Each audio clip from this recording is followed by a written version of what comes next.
what you can't do. Now, if you're doing something for me, or you are doing something in my name, you have to be careful that the thing you are doing is what I sent you to do, or it to be done the way I want it to be done.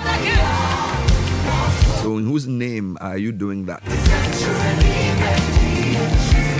It says, no man can serve two masters. He will either love one or hate the other, or else he will despise one and be loyal to the other. Then he says, you cannot serve God and mammon. It is impossible. Matthew 6:24, no man, every man has a master. Somebody sang it. No man can serve two masters. He will either love one or hate the other, or else he will be loyal to one and despise the other. And he says, you cannot serve God and mammon. There must be something beyond mammon. Mammon is simply the worship of money.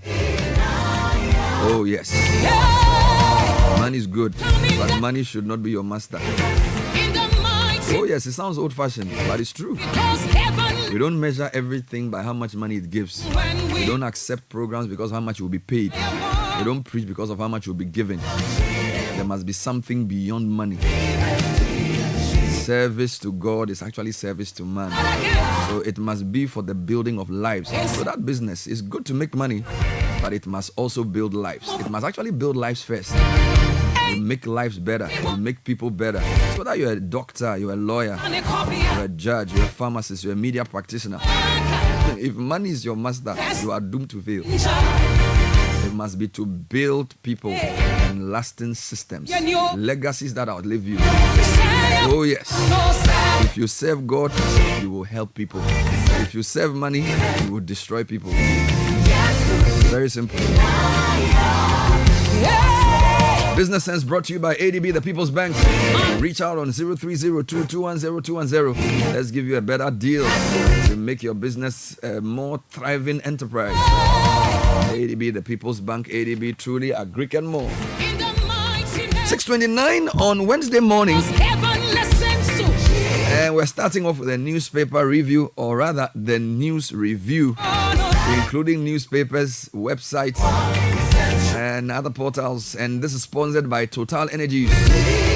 The new Excellium formula is an additive enriched fuel with a powerful 3-in-1 action that cleans your engine, extends its life, and lowers your fuel consumption. Thanks to the cumulative effect of its anti-corrosion, anti-wear, and detergent additives, Excellium's new formula also lowers your vehicle's fuel consumption and reduces CO2 emissions. And if you're dreaming of getting the latest phone, TV, fridge, furniture, laptop, or game console, own it with the Fidelity Consumer Assets Finance. If you're dreaming of a new home, own it with the Fidelity Home Loan. And if you want to expand your business, make it real with our business loan. We're offering flexible loans to businesses, people who earn salaries, and self-employed people at highly competitive rates. So pick that phone, make that call, 0800 003 355. Fidelity Bank, believe with us. This is the Citi Breakfast Show, the city's biggest conversation. We understand the excitement and preparations that comes when your child gains admission into senior high school. But we at the Agricultural Development Bank, ADB PLC, also understand the financial burden this comes with. The chopbox, trunk, school mattress, you name it. That's why we have partnered with Prospectus Ghana Limited to offer financial support for parents by introducing the ADB Quick Purchase. With a smart loan of up to 20,000 Ghana cedis, you can pick up all the items on your child's prospectus for school. ADB PLC offers you a repayment plan of 12 months to relieve you of all that heavy financial burden. Every ADB customer who receives their salaries through the bank, military and police personnel, and all other workers on the Controller and Accountant General's payroll qualify for this facility. Walk into any ADB branch nationwide or any Prospectus Ghana Limited office near you to apply for the ADB Quick Purchase. Terms and conditions apply. ADB, the People's Bank. ADB, truly a Greek and more. Join the conversation on the Citi Breakfast Show on Facebook at facebook.com/Citi 97.3, Twitter at twitter.com/Citi 973, and Instagram at instagram.com/Citi 973 with the hashtag CitiCBS. The Citi Breakfast Show. Rise above the noise.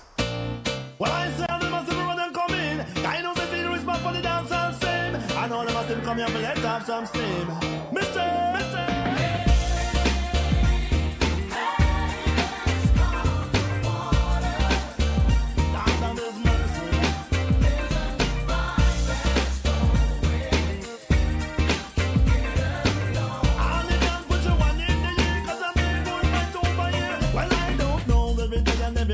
Why the people don't can live together? Every day me see you a fight one another. Why you can't just say we are birds of a feather? Night and day them a fight over power. When you get the power man it turn them sour. Turn them sour then you went up in a gutter. Them kind of life I'm an up and so me say come get around. I say come get around. I say come get around. I say come get around and follow my sound. Me say come get around. I say come get around.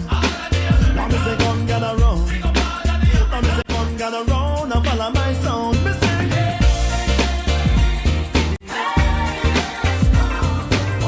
Everybody put your one in the air. I vibe over here, so when I vibe over there.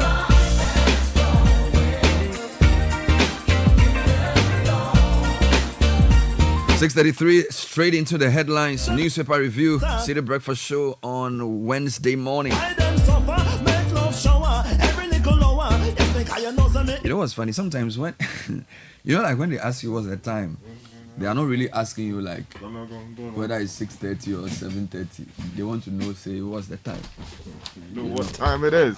So sometimes when they say what is in the news, it's not what is in the newspaper. So. But what else? It's what is happening, the real news. Yeah, we're happy for the system. Yeah, because you know the news sometimes is not news. Yeah. You know what I'm saying? Yeah. The news sometimes is not news. Yeah, I mean, people are using the news for their own things. Yeah. So what's the news? What's the main? What's happening in town? No, the main news is that exactly 4 months from today, Ghanaians are voting. Is it? Either to retain or change the government. So this is December 7th. Yes. 4 months is how many days? 120 days. Yes, multiply it. 120 days. Yeah. Seriously? So please, go and find your voters ID But can card. you feel it? Feel with The it. election. The election. The whole thing do some way.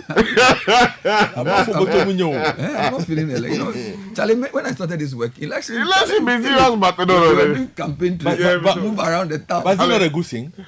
Charlie. Isn't that a good thing? Actually, that's an interesting point. It's a sign of a maturing democracy. Elections don't mean as much to you. Let's get on with our life. No, I think when the people day are can tired. we vote and go and sleep. No, I think people are tired. No.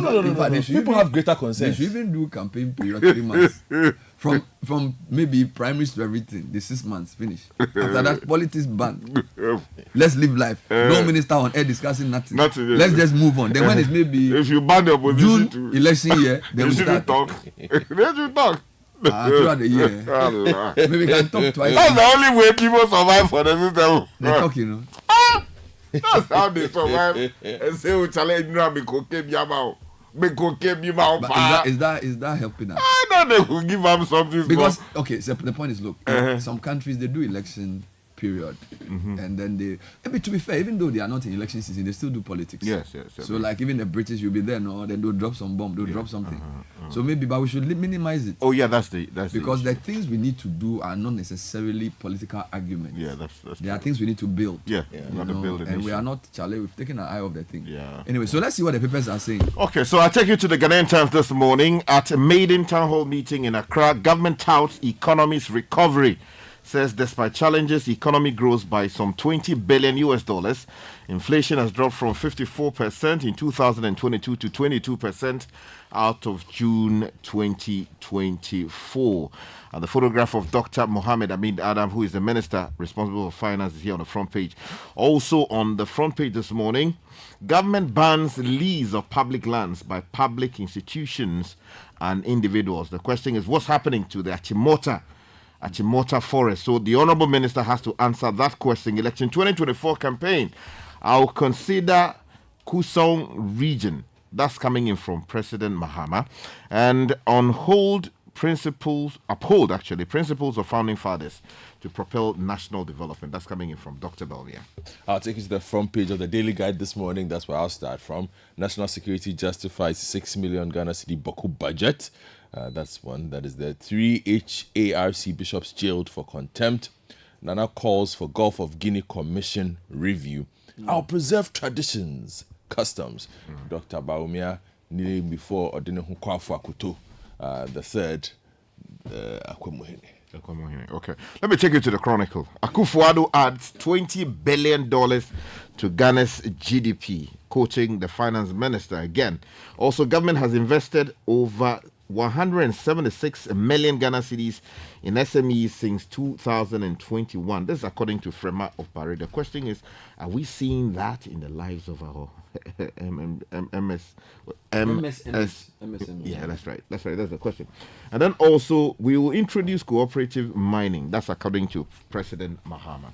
Front page of the Republic Press also has the confrontation, the dispute, I must say, between the National Security Minister Albert Kandapa and the MP for Boko Central, Mahama Yariga, over 6 million Ghana Cedi Boko budget. Ghanaians will get 100% internet coverage when I become president. Who is that?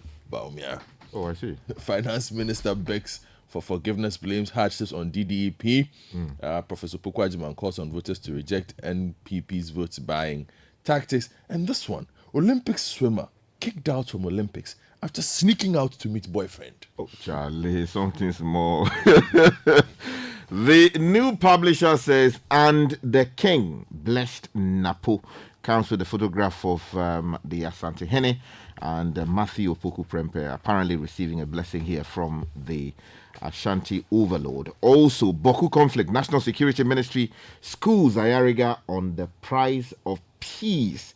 And we climb trees to make calls. This coming in from a rural part of Ghana. Well, the front page of the Inquisitor is also talking about Napo. Napo perfectly blending politics with royal duties.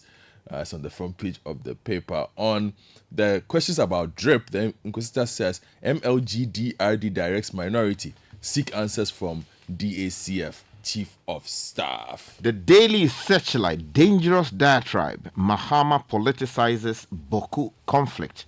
Also, striking college teachers to call of strike if ...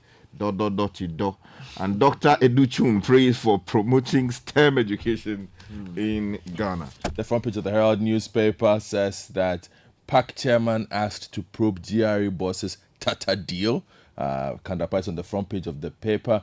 Government bloated ambulance cost by $29 million. Minority alleges Niama Gbejelo of Usu seeks meeting with Donald Trump. I'll find out why Niama Gbejelo wants to meet Donatus. And then on the front page of the paper as well, it says convicted criminal and inflated invoice uncovered in 307 ambulance purchase. The Informer, towards election 2024, stop attacks on the Electoral Commission and others. This is coming in from the people who actually care about our democracy. And then also something here that says disinformation undermines national security. Former National Security Chief Bevlo Latte is quoted here saying, witchcraft accusation 6K'd for torturing woman 61. And then 7th Ghana Insurance Awards. Serene Insurance sweeps 4 awards. And then some other stories here. And then finally from me, the front page of the Daily Graphic banner. Economic growth favors the rich. It said demands income redistribution. Comes the nice photo of Professor Pisa Korte. Resist photocopying of Ghana cards for transactions. This coming from the Margins Group. See, I'll give you details. On the 2020 election violence, Shraj hands tied. Human rights body calls for expedited court cases and amend NHIA Act for efficient NHIS. I have a lot of stories online. The town hall meeting that you read with Amin, I have 2 stories here which give different angles to that program. Now, he says current economic hardships are due to DDEP, so forgive us. That's the Minister of Finance. Okay. Now, at the same program, Titus Glover touched on one of your pet subjects. He says we'll install 25,000 street lights across Greater Accra region soon. Hey, we say, I told you. Well, we The talk keyword about is soon. 25,000 Oh, yeah. street lights Yes. soon. So those are the two stories from that event I want to give to you. Now, there's an interesting story. Chief Justice opens 12 small credit and debt recovery courts. Yeah, that's an interesting one. It's a great move. People are losing money and they don't have a means of collecting it back. So these courts may deal with that. Many people are just. Now, this one will not make you happy. debt. Cocoa Processing Company records 9.5 million CD loss in first half of this year alone. Cocoa. CPC. Then a few other stories. Ghana's broken economy needs an experienced leader, not a driver. With Mahama. 4 killed, several injured over land disputes in the northern region. And then on the strike, Prinkoff appeals to CTAC to call off the strike after government intervention. Then the government inflated 307 ambulances by over $29 million. The minority is claiming. And of course, this Boku story, National Security Ministry justifies 6 million budget, slams Ayariga's unfortunate position. Now, I'll take it to my journal online. Couple of stories. Nkrumah founder debate. Akufo-Addo caught up in emotions of the past. This is Dr. Sekou Nkrumah, Kwame Nkrumah's son. Then there's a lot of brouhaha over the Commander Sugar Factory. Sugarcane farmers give government a week to engage them. Mutala weighs in. He's asking how much the Indian firm is being paid, if not $50,000 a month. All of these on the issue around the sugar factory. And then CTAC demands immediate implementation of awards amid strike. And then there's a story from the UK. Ghanaians fear attacks as violent demonstrations continue. Then this one is one Godfrey would like or he would not like. Paris 2024. We have no boxer because Senate has taken over our only boxing emporium. Ghana Boxing Authority president. This is in reaction to... Senate has taken over or Senate built it? Well, that's the I'm quoting. What does he say? Well, he says they don't have a boxer because they don't have a... Now... Graphic Line Online has an interesting one. Bank of Ghana bans 292 individuals and businesses from issuing loans or checks for 3 years. All right. Bank of Ghana bans 292 individuals and business from issuing checks because their checks have been bouncing too much. But I thought they should, the law allows for prosecution of. Yeah, but the law also allows the Bank of Ghana to ban them. That's okay, but why are they not? Now, 4 arrested for tampering with ECG meter, stealing power worth 70,000 cedis. They'll be arraigned before court. And then noise making banned ahead of Fetu Afashe in Cape Coast. Now, this is what I like. No fufu pounding after 6 p.m. So the team people know you have to look for fufu powder for the whole season. No, but they have a machine these days. No, the machine to make noise. So no fufu. We don't want any fufu anything after 6. So if you eat fufu, pound it before 6 quickly. Whether you can cook it. Yes, because people they worry too much. Star FM Pro Forum takes on Amewu government of abandoned projects. Minority demands cancellation of $34.9 million ambulance spare parts deal. And then 24-hour economy policy will boost the economy. This is Jenan Opoku Ajiman. Everywhere else, Harris and Walz hold fairs rally together as new Democratic ticket. So apparently, in actuality, the running mate for Kamala Harris is the governor for Minnesota. The governor who ruined Minnesota.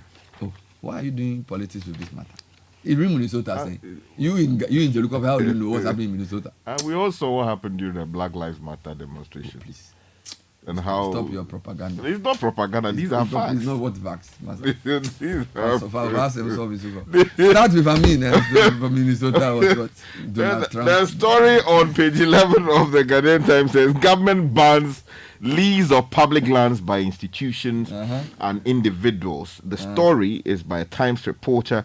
Says cabinet has directed that no public institution or individual can lease, transfer or change the use of public lands without written permission from the president through the Minister of Lands and Natural Resources. They are also not allowed to sublet, assign, dispose of or otherwise create any third-party interest in any public land granted or allocated to that public institution, public body, or public corporation. Now, said public land covered by the directive includes lands that have been granted to public institutions for public purposes, whether by way of freehold, leasehold, or any form of grant. So what does that mean? Now, the directive, basically, they are saying that if you want to change use, if it is within your possession as a public institution, an individual, or some whatever body, you need written permission from the minister who is granting it for and on behalf of the president before you can change use, Now, or maybe give it to somebody else. Does that affect Achimota Forest? That is not stated here in the story. Which is the question you were asking. So they need to answer that question. All right. Yes. Now, the graphic has a story on the economy and inequality. Yes, I have Issa has quite a report few on that. stories there. So the country's economic figures stand in sharp contrast with the daily economic hardships faced by citizens. The Institute of Statistical Social Economic and Research has observed. It said although the country's total income distributed per person, also known as per capita income, had increased by $386 from $1,979 in 2016 to $2,365 in 2023, the Institute is of the view that widespread inequality remains. In a report after its assessment of the mid-year budget review, the Institute, which researches into social and economic issues, said in spite of the positive economic outlook, anecdotal evidence from studies such as the Afrobarometer surveys in the first quarter of the year suggested growing hardship due to increased food prices, increased transport fares, and rising fuel and cement prices. Now, the report titled 2024 Mid-Year Budget Review, a critical assessment of the 2024 mid-year budget by ISA, observed that a year after implementing the 3-year program with the IMF, the country's macroeconomic indicators appear to be improving, with GDP growth rebounding to 2.9% in 2023. ISA said there was a disconnect between statistical progress and the reality on the ground, which raised questions about the true impact of economic growth on the lives of citizens, particularly in addressing youth unemployment and the rising cost of living. Also spoke about streamlining taxes and debt management. Meanwhile, the Minister of Finance is begging for forgiveness on behalf of government. If you let me touch on the taxes a bit, okay, I beg you. we'll do that. It said in the ISA report notes that the current 15% VAT coupled with other levies makes Ghana unattractive for business. They therefore advised the government to consider streamlining taxes and improving the enabling environment for the private sector to help create the needed jobs to reduce youth unemployment. I just wanted to touch on the town hall yesterday. The finance minister is apologizing. Were you there? No, I'm just reading it. No, I wasn't there. I was here. The Minister of Finance has apologized to Ghanaians for the hardships they are experiencing due to the domestic debt exchange program. Now, of course, the story says the apology comes after Kenneth Japon had asked the MPP to admit their mistakes and apologize to Ghanaians, and also Kweku Kwatin's suggestion that MPP acknowledges the past and present. Now, during a town hall meeting in Accra on Tuesday, Dr. Amin explained that the DDP was a requirement from the IMF, etc., etc., etc. So they are sorry. Now, at the same event, which is my interest, Titus Glover, Greater Accra Regional Minister, says they will install 25,000 streetlights across Greater Accra soon. Okay. Soon, that's the key word. According to him, the streetlights will be solar powered. This comes after several complaints by motorists and residents in the region about poor visibility of many roads at night. This is not just in the region, the whole country. The Accra-Kumasi highway is dark. Most of the highways are dark. If you drive on the Akosombo road at night, you won't see anything. Now, speaking at the regional town hall, that Mr. Titus Glover said the exercise to fix street lights is part of measures to curb crime.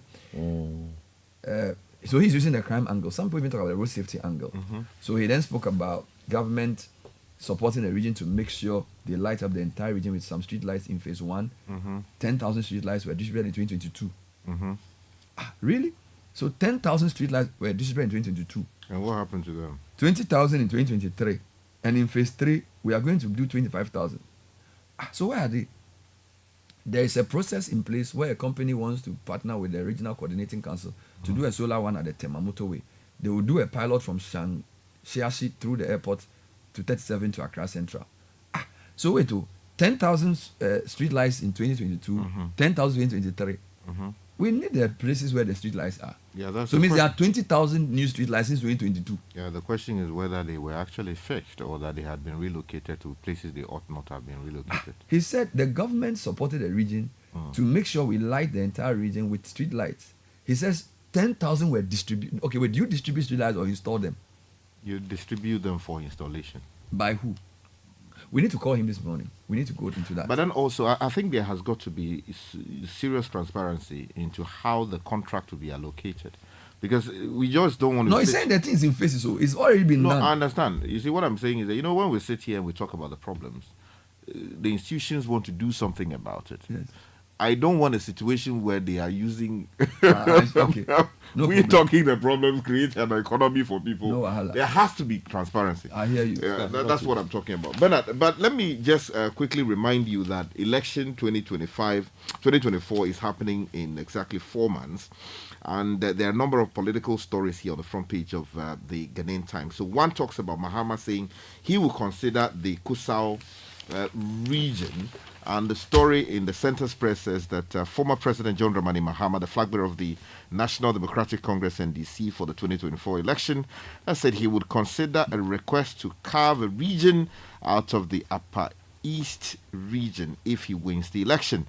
Now, the suggested Kusau region, which consists of Boku, Pusiga, Zebila, Garu, Timpani, and Binduri, the former president said meets the constitutional threshold in the area of population and land area to be elevated to a regional status. So that is one. Which other one do you have on? Another one is talking about Dr. Baumia, who is saying that uphold principles of founding fathers to propel national development and growth. And the story on the same page says Vice President and flag bearer of the New Patriotic Party, Dr. Mahmoud Baumia, has entreated the younger generation to uphold the values and enduring principles of the country's founding fathers to propel national growth and development. Now, he urged the youth, in particular, to take inspiration from the resilient spirits of the founding fathers to guide them in all their endeavors. The question is, what are the older generation doing? All right. Let me touch on 2 political stories. The Inquisitor says Napo perfectly blending politics with royal duties. He led the NPP delegation to the Inquisitor in the UK.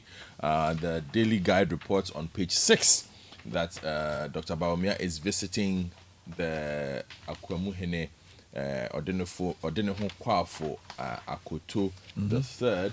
According to that story, the flag bearer of the NPP has reaffirmed his commitment to preserving Ghana's cultural norms and beliefs while also working to reform those that need change. During a tour of the Sojaman Lua Manya in local constituencies in the Eastern Region, Dr. Baumia engaged with traditional leaders and residents, assuring them of his future government's dedication to collaborating with traditional authorities. He's also been promising internet across the country. On page 3 of the Republic Press, where he says he has pledged to achieve 100% internet coverage across the country if elected as president. Speaking at a campaign event, he highlighted his administration's progress in expanding internet access, noting that coverage was only at 32% when the NPP came Now, into there's power. an ambulance story. I thought I should just remind you quickly that in a part of our country, we're told that they post it, they make phone calls. Yeah, that's on right. trees. They're climbing trees. That story was on City News like 2 days ago. 2 days ago. But these days, you don't even need to climb trees anyway. Even in Accra, you might have to climb a tree. Wow. Now, the minority is asking the government to cancel a $34.9 million ambulance spare parts deal. Okay. And the Health Ministry in a statement denied any payments of the supplier, with the suppliers also refuting claims of inflated unit cost.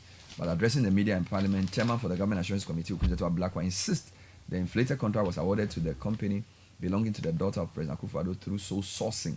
The North MP further warned that the chief of staff could be a candidate for prosecution given her involvement in the deal. Blakwa charged the president to convene a family meeting to cancel the deal, or the minority will advise itself. So that was yesterday. And the statement lists about how many paragraphs? 1, 2, 3, almost 18 paragraphs. Okay. In fact, 22 paragraphs. We will not rest until all the masterminds and politically exposed persons involved in this grand heist are prosecuted and public funds fully retrieved. So they demand that the president immediately stop the 34.9 million scandalous and conscionable sweetheart family deal. I see.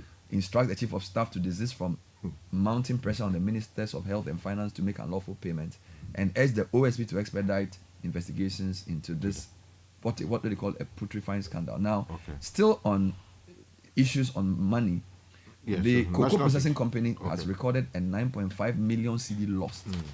Now, this is a company that's supposed to add value to our cocoa. Financial woes of the state-owned cocoa processing company have deepened, with the firm recording a loss of 9.5 million cedis in the first half of 2024, up from 9.1 million during the same period last year. This marks a 4.5% increase in losses. Now, this is actually stated in dollars, not cedis. So almost $10 million in losses. The increase in losses primarily attributed to escalating operational costs, especially in selling, distribution, and financial expenses. Now, according to its 2024 unaudited financial statement, CPC's total revenue was given and all those listings were given. Now, the last one in that area, Commander Sugar Factory, the government wants to have a deal with some Indians.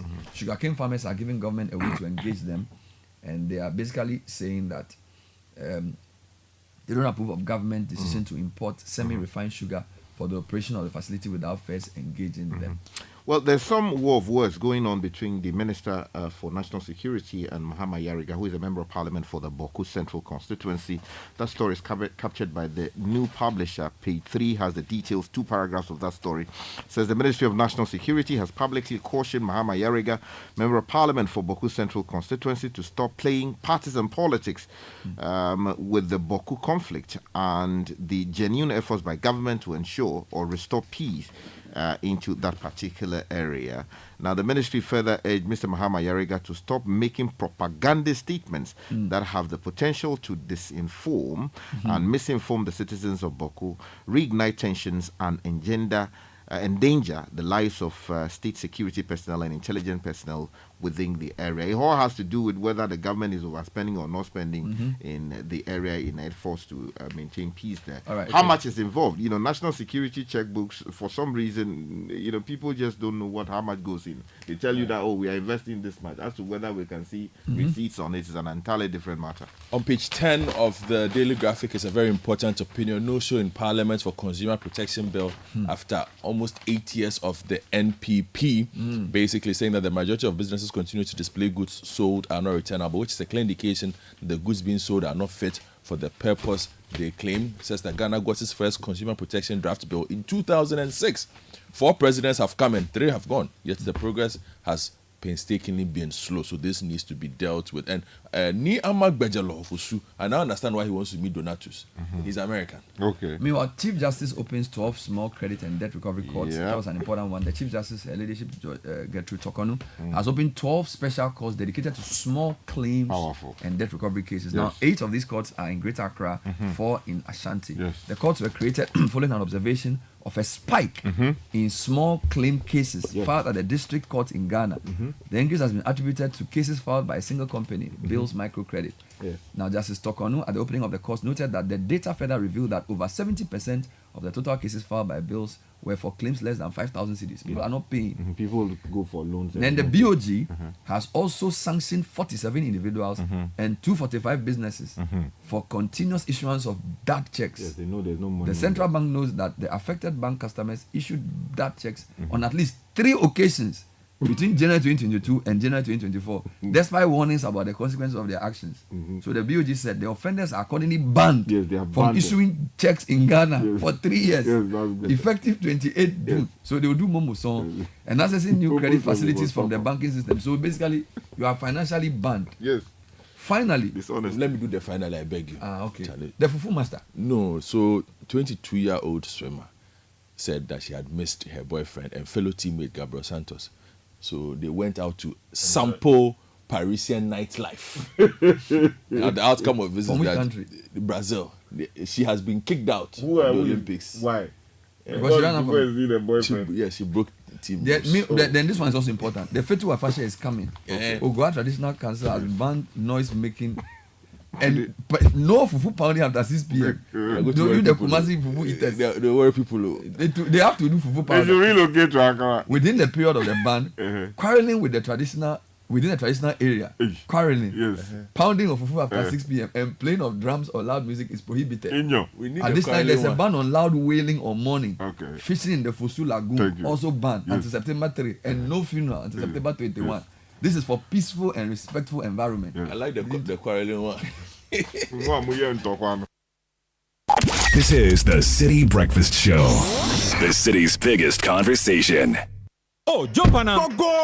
Google me. At what time when you come back where I don't hear the sound of your car? Why you buy new car? No, I don't change my car. It be the same ride. It be the fuel way I change. Way one shouts it. Ever since I started using the all-new Excellium Premium Fuel, fortified with 3-in-1 action. Oh, Joe, now my car they run like electric car. No, so. This is the type of fuel where they want to. Because now engine they cost. Where they want for way if I buy it, it go protect my engine. And with the small way I buy, I go drive, sir. Absolutely. It's like strapping a turbocharger to your engine and giving it the protection protector. And what they boss my mind self be the 3-in-1 action, no? Excellium they prevent up to 99% of deposit. It be anti-wear, some be anti-corrosion. Won't pay when I open them. Hey, so where can I find this magical fuel? Just head over to any Total Energy service station and your car will thank you. Hey, then make a finish Magobe fast, then rush go Total Energies. My friend, but why your hand the Magobe inside? I give you info. Make a feel the gobe too small. The gogo. Yo, Pana. Excellium is designed to protect your car engine, decrease fuel consumption, and lower CO2 emissions. Don't say fuel. Say Excellium. Choose Excellium. Choose quality.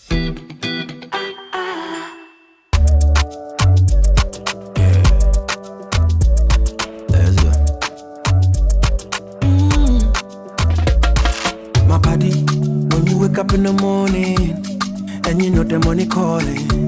Oh, you go work.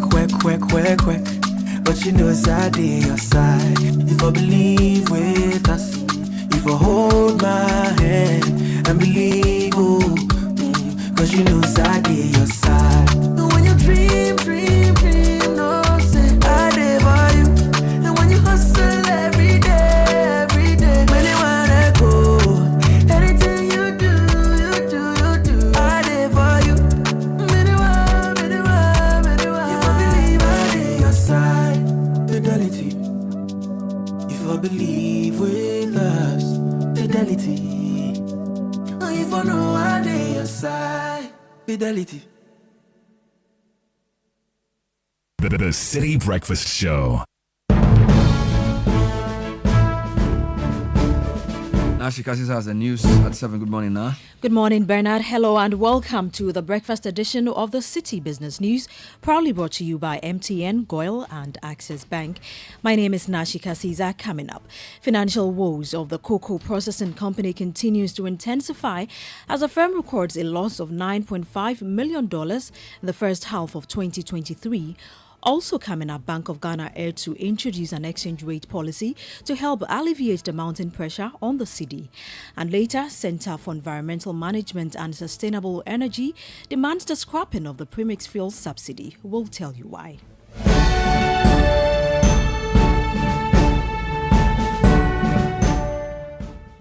Let's settle for the details of our stories now. The financial woes of the state-owned cocoa processing company CPC continue to escalate, with the firm recording a loss of $9.5 million in the first half of this year, up from the $9,155,700 recorded during the same period last year. This marks a 4.5% surge in losses. There's more in the following report. According to its 2024 unaudited financial statement, the cocoa processing company's total revenue for the first half of 2024 declined to $22.1 million, down from the $24.1 million in the first half of 2023, reflecting an 8.2% decrease. Additionally, the company's production significantly dropped during the period under review. Cocoa beans processed to 2,886 metric tons from the 6,614 metric tons in 2023. Semi-finished products packed fell to 2,239 metric tons from the 5,425 metric tons, and confectionery products packed also declined, recording 1,049 metric tons from the 1,418 metric tons. To address its mounting challenges and steer towards profitability, the cocoa processing company has secured a commitment from Cocoa Board to continue supplying cocoa beans to meet its operational needs. Crucially, Cocoa Board will not demand repayment in a manner that would jeopardize the cocoa processing's operations. That was a Business Desk report by my colleague Emmanuel Opong. Now, the Bank of Ghana is being advised to introduce an exchange rate policy to alleviate the mounting pressure on the cedi. In addition to the exchange rate policy, the Bank of Ghana is being urged to maintain its high monetary policy rate.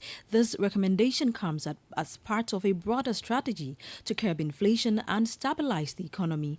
This was contained in the African Development Bank Country Focus Report titled Driving Ghana's Transformation, the reform of the global financial architecture.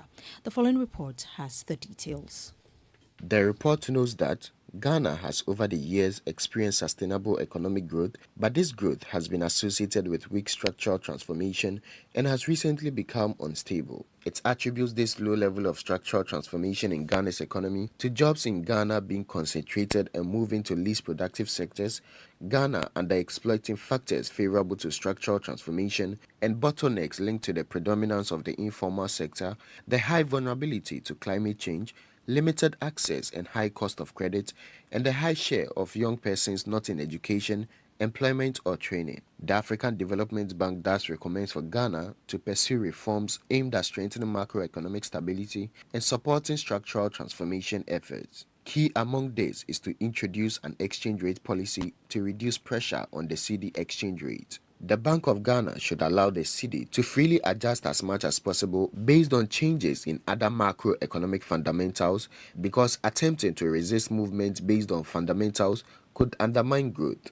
In the short term as well, Ghana should continue the fight against inflation with restrictive monetary policy and measures to stimulate supply. The Bank of Ghana should maintain its tightening monetary policy stance. It should also maintain its monetary policy rate high enough to bring inflation back to its target zone and anchor inflation expectations. The government should remove factors preventing domestic supply from responding to rising prices and boost labor productivity through investment in infrastructure and human capital. That was a news desk report. We stay longer on the central bank because of the Bank of Ghana has cautioned the public to desist from issuing dat checks, as the offence has both legal and regulatory consequences. This comes as it has sanctioned 47 individuals and 245 business entities for continuously issuing dat checks.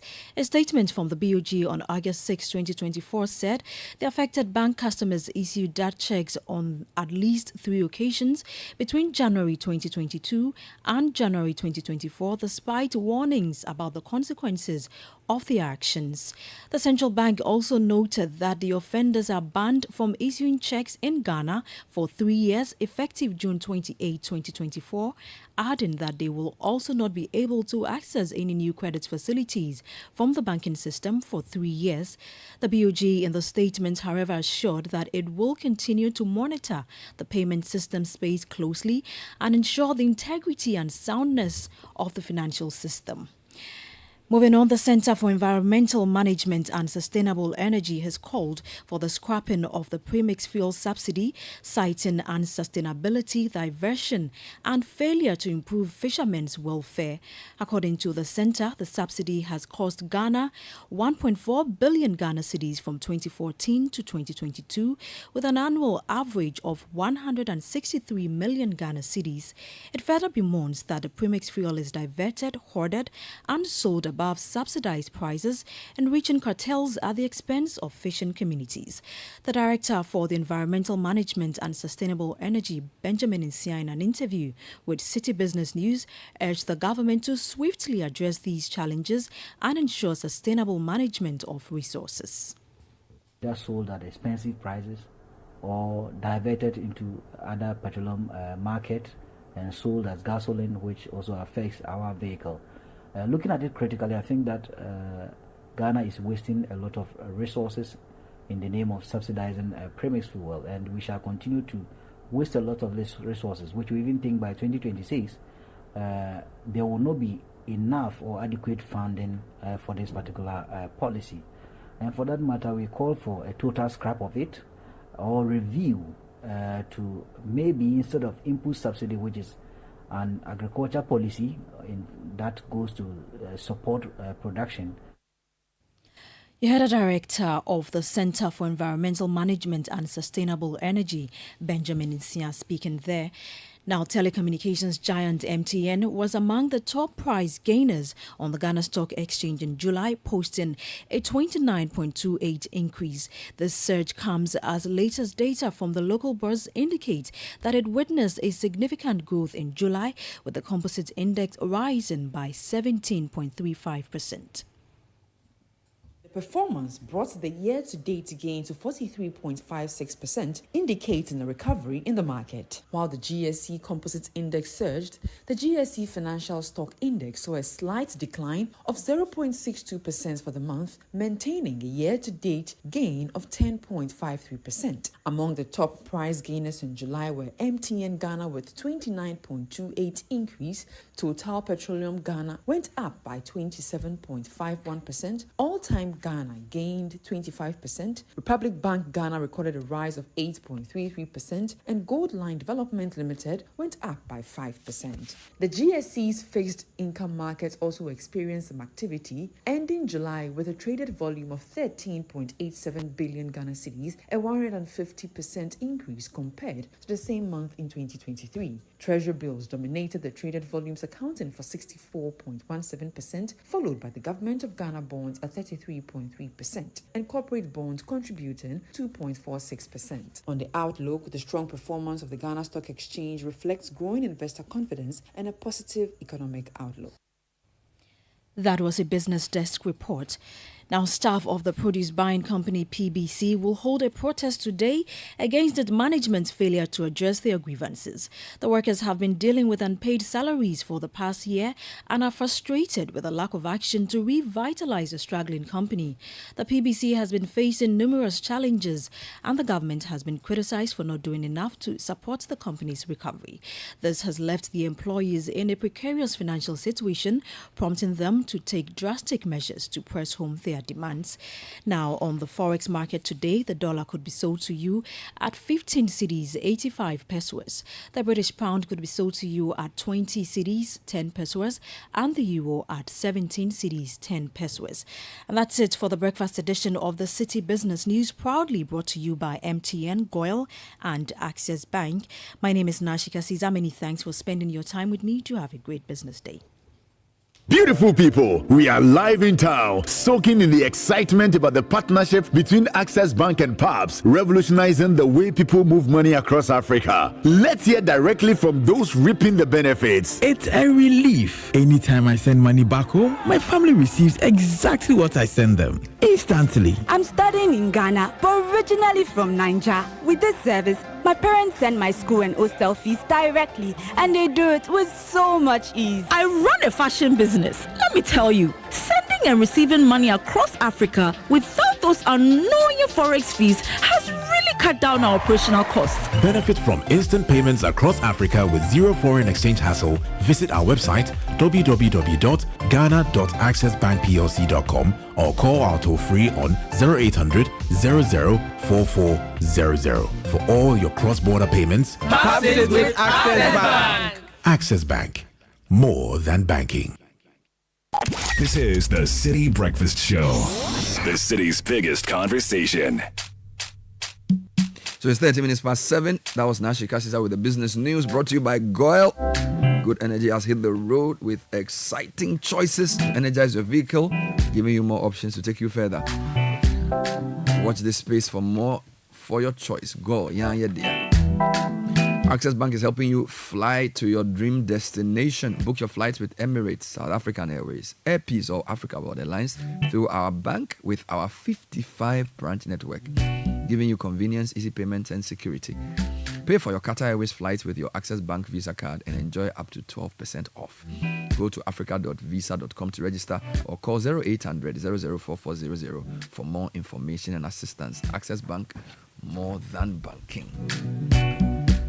Kickoff is next with Lesheho. The fixed deposit solution is your best bet to grow your money organically and consistently. Join the investment revolution with our fixed deposit solution. Take charge of your financial future. Reach Lesheho on WhatsApp number 027 004 0733. The clock is ticking. Don't miss out on this incredible opportunity. Lesheho, let's improve life. Kickoff is also sponsored by Zonda Ghana Limited, your one-stop shop for quality trucks, including Shantui bulldozers, excavators, payloaders, rollers, pickups, TX trucks, and more. We even have oil tanks all made and assembled right here in Ghana. We provide top-notch after-sales service for your heavy and light-duty trucks. We have 7 branches around the country. Visit us of the Tema Aflao Road. Call 0501 773 333. Zonda, built in Ghana, building Ghana. The silence broken with the gun as they explode out of the blocks, and off they go. Julian Alfred, big on the curve. Gabby Thomas is going to have to chase her down. Thomas will come to the final 100 ahead. Juju Alfred, does she have the closing speed? Dina Asher-Smith fades. It's going to be Gabby Thomas. Gabby Thomas, 200-meter champion at the Olympics in Paris, 21.82, into a bit of a fan, and Julian Alfred, a second medal for St. Lucia.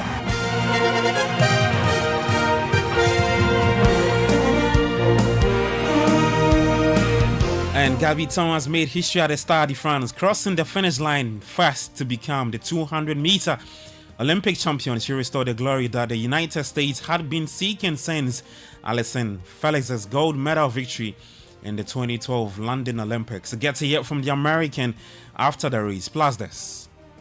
I've heard Saminu saying that Ghanaians should expect an explosive run from the 4x100 meters team in the semi-finals. So I'm looking forward to see what they'll be able to produce for Ghana. So let us just support them as we've been doing. All right, so Ghana's relay team in the 4x100 meter event set to make a mark later tomorrow morning at the Stade de France. It will be the final event for Team Ghana at the Olympic Games in Paris. All of that, plus some transfer news in the next 10 minutes with me, Gabi Ofe.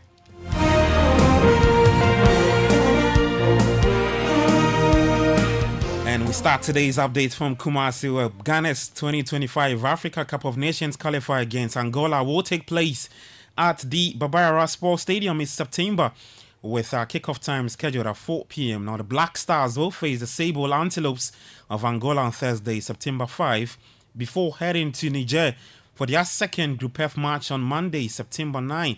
Well, the Black Stars are in Group F with Sudan, Angola, and Niger, and with the top two teams advancing to the next edition of the African Cup of Nations, which will kick off later next year in Morocco. Well, still in Kumasi, we talk about this club, Ashanti Gold, and the administrative secretary and communications director for that club, Kobina Dancer, has announced that they have held positive, productive discussions with the Ghana Football Association about reinstating Ashanti Gold as a professional club. Now, the GFA had previously suspended Ash Gold due to their association with band officials Kweko Frimpong and also his son Emmanuel Frimpong, who were implicated in sports betting and alleged match manipulation, leading to the club's demotion to Division 2. We decided to go to the GFA and then have some discussions with them concerning our comeback, and they gave us the roadmap. They gave us the things that we should do. Do A, do B, do C, and when that is done, then we can also help you for the club to be back. So we've done that.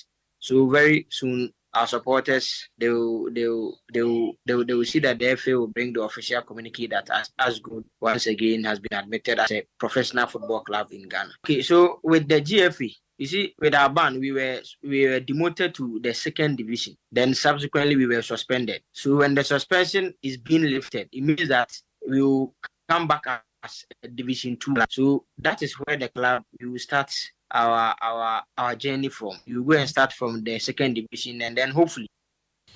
All right, so that's Kobina Danso. He's administrative secretary and communications director for Ashanti Gold Sporting Club. To Nswatwe now, and the Division 1 Super Cup, Techiman Heroes will face Oko United, while Vision FC will go up against Young Apostles in the semi-finals of that competition. Vision lost. They lost to by Techiman Liberty Youth in the final group, but their head coach Nakuku Ajiman says there are so many positives to pick from the loss. Of course, many positives. We started fully with the young players coming from Validas, and the intention was to try them, let them play at least a whole 45 minutes so that, of course, we can also assess them, which is something that we did. In the first half, we lost too many balls. The build-up was poor. Players in positions was not too good. Movement on and off the ball was not too good. But like I said, these are very young players that are coming through. They deserve the chance, they deserve the opportunity, and that's what they got. And Nakuku Ajiman is head coach for Vision Football Club. We head to Paris now. Gabby Thomas upgraded her Tokyo bronze to gold in Paris, winning the 2024 Olympic title in 21.83. in a race that went largely to the phone book. Now, Thomas ran in lane 7 and came off at the bend level with Gillian Alfred in lane 8 and British Dina Asha Smith in lane 4. Well, by the time she reached the finish line, Thomas was 2 meters clear of Alfred, who took silver, doubling St. Lucia's all-time Olympic medal count in 22.07 seconds. And then there was a photo finish for the next 4 positions. But we'll hear from the American speaking after the race. I think that I have been doing really well in the 200 meters all season, so I wouldn't say that I was relieved when Sharika pulled out. I wished her all the best, and it's unfortunate that you can't have your reigning world champion competing, but I was confident before that, and I was confident going into the race. I did not realize that I had won this race until I crossed the line. I knew that I was going to have to execute into the finish. I have an Olympic champion in the lane right next to me. I had Brittany, who got second in our trials, right next to me. So the race wasn't over until it was over, and that's how it went. All right, so that's Gabby Thomas. She won the 200-meter event yesterday. In boxing, Algeria's Imani Khelif beat Thailand's Janjem Siwanapen by unanimous decision in the women's welterweight semi-final to give herself a shot at the gold medal at the Paris Olympic Games. In the 66 kg semi, both fighters were at least guaranteed a bronze for reaching this stage and walked out to an electric atmosphere at the coveted Roland Garros. Here's more from the Algerians' performance. It was a consummate performance from Iman Khelif in front of something that I doubt Philippe Chatrier caught at Roland Garros, famous for the tennis, famous for the French Open tennis and the tennis here at the Olympics. But tonight, a boxing arena pretty much packed to the rafters with unbelievable, huge support for Iman Khelif from Algerian people who've made it here, who are expats in Paris, but also just the general public, probably the French public, who came out to support Iman Khelif. A consummate performance, unanimous 5-0 on the judges' scorecards for Khelif. She was never really in doubt. She just had the ring craft to keep her Thai opponent at bay, landed some big shots, as you would expect when those shots landed.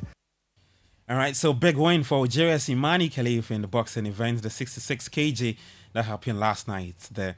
Well, in football, Brazil trashed world champion Spain to set up a repeat of the 2008 Olympic women's football final against the United States in Paris. Spain will now play Germany for the bronze medal in Lyon on Friday, and Brazil are now guaranteed to at least match their previous best showing in the competition when they won silver medal in 2004 and 2008 on both occasions, losing to the USA.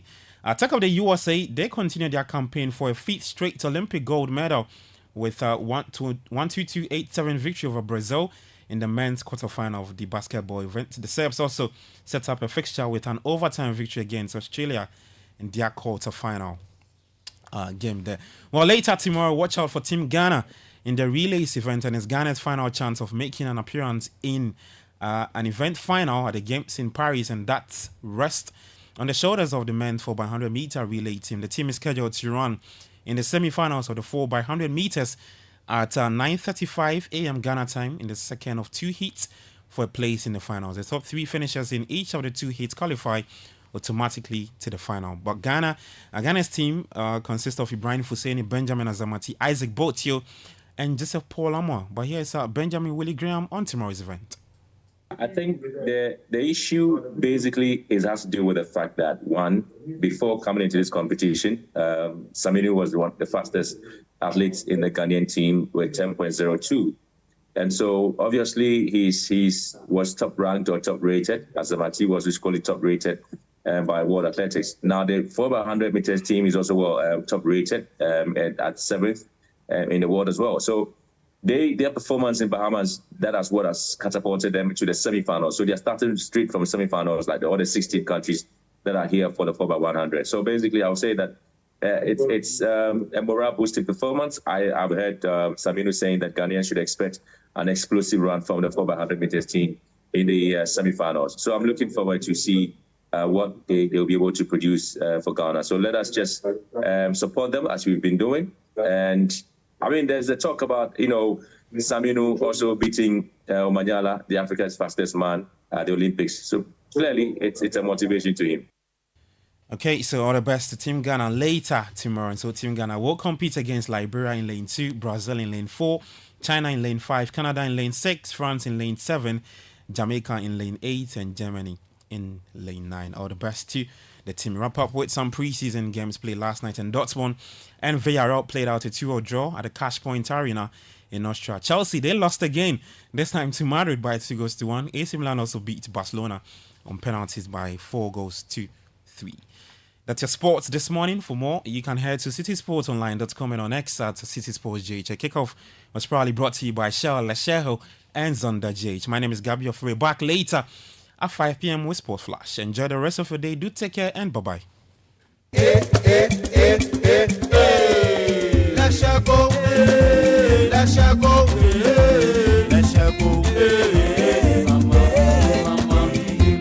If you need unique services, innovative financial solutions, we deliver on our promise, cause we are number one. Let's share go, we improve your life. Let's share go, hey, let's share go, hey, let's share go, hey, mama, hey mama, hey mama. Even when you're stuck with nothing, come to let's share go. No matter your situation, come to let's share go.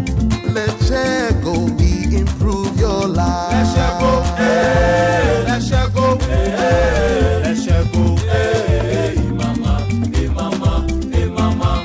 Let's share go, we improve your life. Guys, Charlie, you know that mining contract I've been chasing for years? I just got awarded the deal. But the issue is where to get the right and quality heavy-duty trucks to execute this job here in Ghana. Relax, my guy. Remember my recent construction deal at Pokwase? Zonda sorted me out. Zonda? What? Who is that? Zonda Tech Ghana Limited is your one-stop shop for machinery, heavy and light-duty trucks, and pickups. They have the Shantui bulldozers, graders, payloaders, rollers, poor pickups, 4-land light trucks, TX trucks, and oil tanks, made and assembled right here in Ghana with top-notch after-sales service and standard prices. Made in Ghana. This is amazing. You haven't seen my Zonda Power pickup, which I take to the office? Strong, durable, and tough on our roads. Hey, that's from Zonda too? Absolutely. Zonda is the right place for you, my guy. Oh, now I am sorted with Zonda. Zonda Tech Ghana Limited, your solution for heavy and light-duty trucks, located at Tema, off their Flower Road. Call 0501-772-222 or 0501-773-333. Zonda, built in Ghana, building Ghana. Join the conversation on the Citi Breakfast Show on Facebook at facebook.com/Citi97.3, Twitter at twitter.com/Citi973, and Instagram at instagram.com/Citi973 with the hashtag CitiCBS.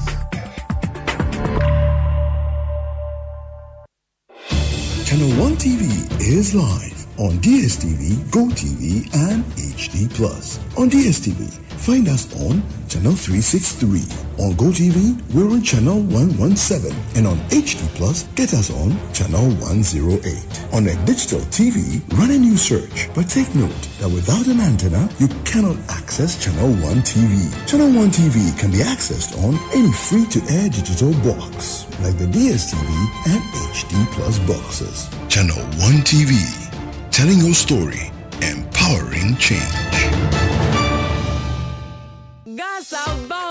Gasaba. Smoke from firewood and charcoal is harmful and as damaging to our lungs as cigarettes. It can cause heart diseases leading to stroke and may even affect our eyesight in the long run. Grandmothers, mothers, sisters, wives, men, caterers, and everyone still cooking with charcoal, let's switch to LPG gas. The National Petroleum Authority has introduced the cylinder recirculation model in collaboration with local partners to make gas more accessible in all local communities. Whether you own a cylinder or not, join our CRM initiative. Simply show up at any exchange point near you with a small down payment to receive a filled cylinder or swap your empty one. Regular safety checks will be in place. Say ebisa musemo or gas. Afedia gasaba. Switch from firewood and charcoal to gas for a better and healthier life. This message is brought to you by the National Petroleum Authority and the Ministry of Energy. Join the Republic Verse. Enter the Republic Bank space. Online or within the banking hall, we open the right doors for you to make the most of life. With our suite of superb banking products and services, our clients, corporate, SME, investments, and individuals get to enjoy amazing benefits. Republic Bank, we're the one for you. We're the one for you.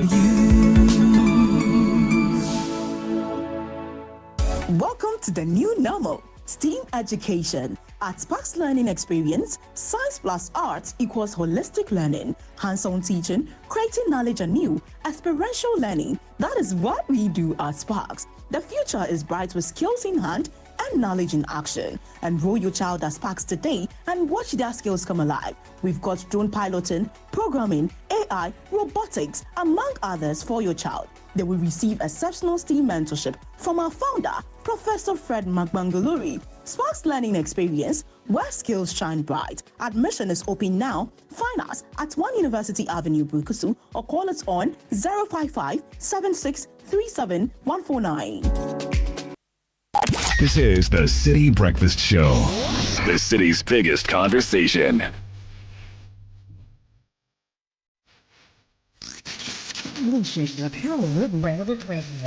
This is Citi 97.3.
The Citi Breakfast Show.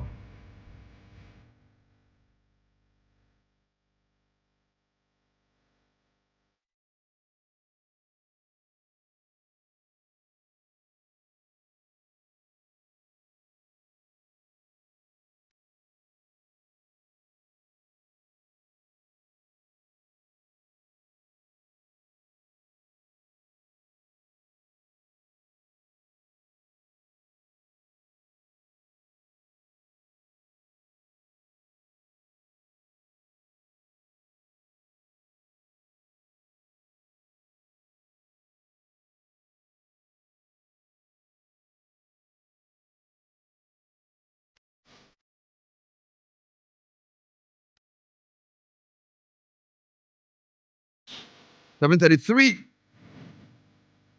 Later this morning, we'll bring you live coverage of a very important conversation between the Daily Graphic and the World Food Program as they hold a technical stakeholder breakfast meeting. And this is on the agric sector. It's a business technical stakeholder breakfast meeting to harness the energy and commitment of Ghanaian youth to help tackle the country's deep-rooted post-harvest challenges and to further encourage food and nutritional security, as well as create livelihoods, especially in rural and marginalized communities. The event taking place at Labadi Beach Hotel on the theme, Transforming Agriculture Productivity in Ghana, Enhancing Incomes of Smallholder Farmers through reduction in post-harvest losses. So that's happening around 9. It will be live on the Citi Breakfast Show. We'll bring you that conversation. Register your company for This is Ghana. If it's made in Ghana, we're happy to be part of it. It's a 2-day exhibition and fair happening at the forecourt of the AMA as part of Citi FM and Channel 1 TV's commitment to dealing with the deep rooted issues affecting our economy at the Media House. It's a showcase of authentic Ghanaian products and services. It's the biggest trade fair and exhibition for local SMEs. One of the biggest challenges SMEs face is lack of markets. So essentially, there's production, and then there's distribution, and there's marketing. So yesterday I spoke about production, productivity, production. What can we make in Ghana? The other thing though is, who is buying what we make? So this is Ghana exhibition addresses the issue of markets. We are trying to use our media platform, just like we did for Made in Ghana or local rice, to say, look, everything made in Ghana, let's create a market for it. China says they are the world's factory, but they're also a very large market, all right? One of the big issues in production is market access. Who can sell in your market? And look, you can't just put your things anywhere and start selling. You need a market to be created, all right? So you cannot just go, of course, in Ghana, people do anything they want. But generally speaking, you can't just start selling anywhere. You need a market to sell. And a market is a construct involving customers, involving products and competitors. And there are rules for the market. So what we are doing is to create a market for Made in Ghana. Now, I was speaking to the Ghana Export Promotion Authority about their strategy for non-traditional exports, and we're saying one of the things they want to do is to create Made in Ghana or Ghana houses in other African countries. So they created a Ghana house in Kenya. So if you go to Nairobi, there's a certain place where you can buy things made in Ghana in Nairobi. Apart from the BIG shop or MIG shop that we're told, where are the markets? All right. So we're not just talking about Medina market or Makola market or Malata. The question is, if somebody says, is there a market for something? It means, is there effective demand? And is there a locational advantage? So when we say we are creating a market for Made in Ghana clothing, is there a market? Are there rules? Is there finance? Is there means of payment? Is there transportation? Is there infrastructure around the purchase? So market is not just a physical place, it's a whole thing. So if you come on air and say, buy Made in Ghana shirts, you're creating a market for it. People then say, okay, I can buy it and then sell it somewhere else.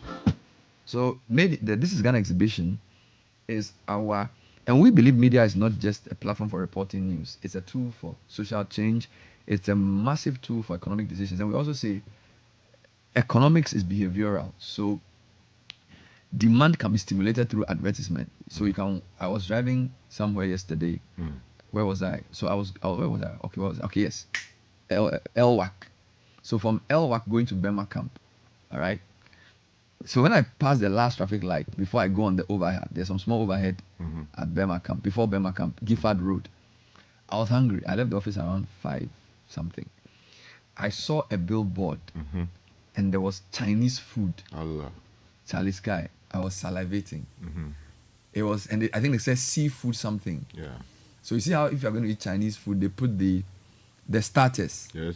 You see that thing they fry. Golden prawns. Those things. Yes. Charlie. The ribs. The thing was on the billboard. Yes.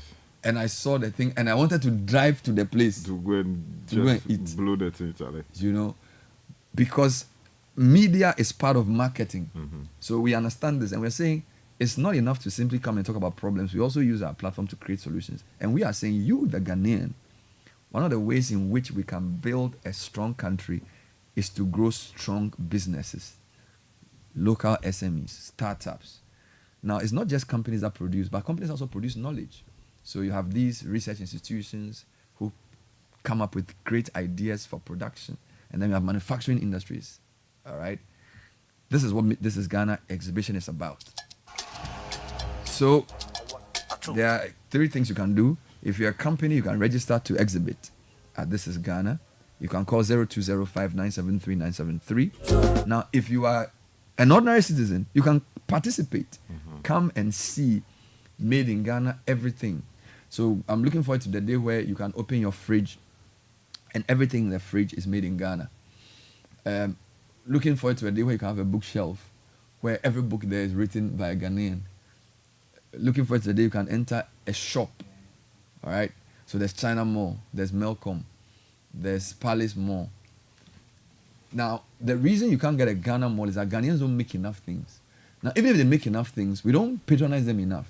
Do you follow me? So now you need to create a system where, so like I was looking for, what was I looking for, Seth? I was looking for something for my bathroom. And then somebody says to go to China Mall. Sky, when you enter China Mall, bro, if they even give me a scooter to sit on, I'll sit on the scooter. That's right. The Because it's big. Everything is there. Yeah. Everything is there. And these things are made by people. They are imported. Okay. So I'm back to the point. I am saying, let's make 31st August and 1st September like the trade fair when we were young. Those things we used to go to when we were young. You come, you see the products. Some of us, we don't have money to buy, but we will see it and take pictures. Window shopping. The first time I ate rabbit kebab was at a trade fair. I was giving money to buy. And I bought a drink called Maltina. Yes. You know Maltina? It's no, they don't got to do it again. Maltina. It was very nice. And then there was some guy who came to sing. All was happening at the trade fair whilst we were doing the exhibition. That's right. So I took rabbit kebab, Maltina, and then there was some guy who came to sing, and we were all doing trade fair. We would go the whole day. And those things, they were you know, that was supposed to boost industrial production. So I'm saying that, what are we here for as a media house? So let's, like, you see, people patronized the 2-day event we did. The food bazaar. Yes, back to the Village Food Festival. It was great. But we are talking about beyond cooked food. So, let's take agric. Today, CPC made a loss of $9.5 million. Last year, they made a loss of $9.1 million. So, in 2 years, they've lost almost $19 million. Okay. We produce the world's second largest cocoa. We have a market of 30 million people. West Africa has about almost 400 million people. Yeah, 400 million. All right. Yet, Africa imports chocolate from Switzerland and eats every day. And we don't understand why we are poor. Because we don't understand the market for chocolate. We don't have value addition. We don't even believe. So we think that when we go to Switzerland and bring chocolate and come and give, we are wise. You get me? So there's a whole economic thing that we are not figuring out. And I'm saying that this is Ghana. It's part of it. Come. Let's make it in Ghana.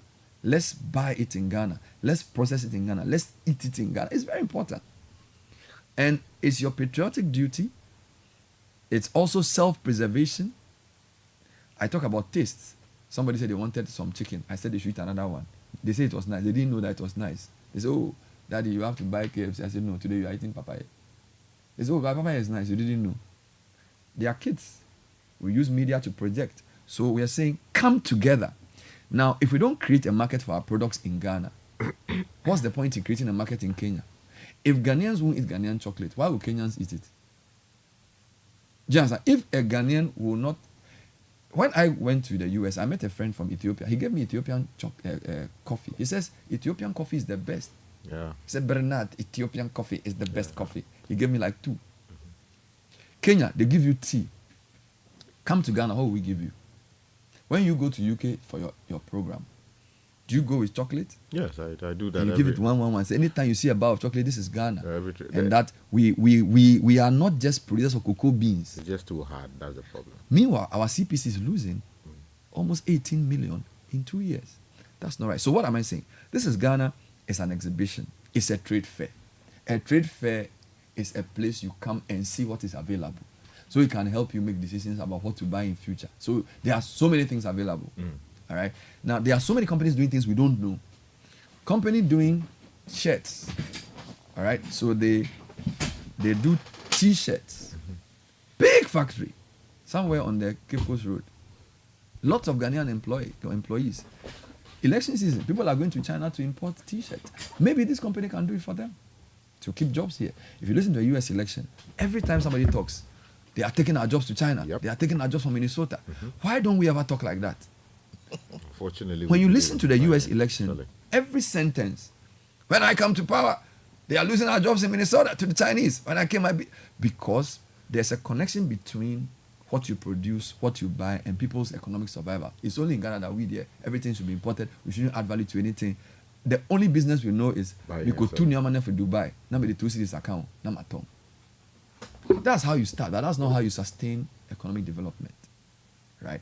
And we are saying this is Ghana, is part of the change in narrative. we have to change the Ghanaian narrative. Now every day you are wearing made in Ghana consciously. Now made in Ghana belt, made in Ghana shoes. Right? I went through your life yesterday. Almost everything you were wearing, you tried made in Ghana. Except the space. The space was not made in Ghana. Space. I told him yesterday. So space was only the space. So I want to whip up interest in this thing. It's not something we are doing to show we are the best. Yes. It is something that we have to do. This has to be happening on a massive scale. Mm-hmm. Look, if Ghanaians say they will only eat Ghana rice and only wear made in Ghana clothes and only use made in Ghana, even Milo, what do they call it? Milo. Cocoa powder. Yeah, beverage that like that. That alone can save CPC. Every morning made in Ghana cocoa. Cocoa powder. It's a massive thing. Chicken, Okay, it won't be just CPC, it's the industry. including niche and all Because these you know guys. when you asked the Ghana chocolate thing, Sky's initial reaction is that it's too hard. Yeah. You get me? But maybe one brand may present that feature. But there are Softer ones. lovely ones. Soft on the tongue. Yeah, lovely ones that compare favorably with any chocolate you find anywhere. You get me? But, you know, I always come at this topic from the complexities of globalization. You know, with globalization, that has transformed the entire space of supply chain management. Okay? So, this complexity also comes with a disadvantage for weaker economies. Okay. Now, what evil you can do for yourself is to develop a taste that is foreign to you, Yeah. And then depend on it. which taste is honed and by the media and also the conduct of leadership. So if at any government event, every government event, the only food they serve is foreign food, the only outfits you see them wear are all foreign, how do you Food you choose can't mention. everything foreign and then come and tell me to patronize local? Look at all of us here, 4 presenters. Everybody's wearing. Every one of us is wearing something made in Ghana. That's right. So from here, we go out and tell the staff that we're made in Ghana. They'll look at you and say, okay, it's consistent with what you're doing. If we are not deliberate about managing the complexities of global supply chain, we are finished.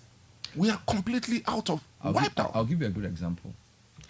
So in my house, when we eat bread, we add chocolate bread. Okay. So, of course, the first one they ever ate was Nutella. Nutella, or they call it Nutella. Nutella, which I don't think is Ghanaian. So they got They got used to Nutella. Then someday, CPC brought me a hamper, Heritage Caravan. So there was the golden tree one. We tasted it. It was okay. So they started developing the taste. Then Niche also gave me one. I gave it to them. Then I got Top Choco. Now the Top Choco one, the bottle is just like Nutella. They couldn't even tell that it was different from Nutella, even though Nutella may be a bit sophisticated. I didn't even know Top Choco was a Ghanaian company. It's a Ghanaian company. The branding is perfect. So the Top Choco is in a bottle like the Nutella, but the Golden Tree one is different. All of 4, you don't put it in a fridge. So this is what we are saying. You can train people on what to like. And as economic agents, we must understand that we owe it a duty to help our companies do well. It's very important because that's the engine of growth, right? And we shouldn't be passive and laissez-faire about it. Anything goes. We shouldn't be. And the government itself has to get more serious. They must, because you see, I go to hotels a lot to MC programs. And I observe a lot of things. The food we are giving, even so like if you go, the sugar, the small but tiny things. They are imported. Plenty. And every morning we are eating it too. So maybe you go, you do tea. You don't see a Ghana version. You see some small Lipton on the side. The rest are all Earl Grey, something. Then the sugar, small brown ones. Then the honey from here. All these things build up into even the tourism economy.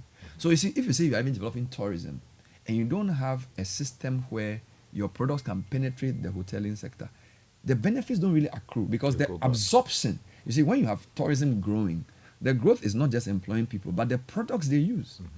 And so in producing little things, these industries then, so if the tourism industry grows, your supply of these products also grows. It's the same with education, school uniforms, books, calculators, computers. So there are certain sectors that when they grow, like hospitals, supplies. Okay, so what we've done is we built Agenda 111. SSV are building 200 hospitals.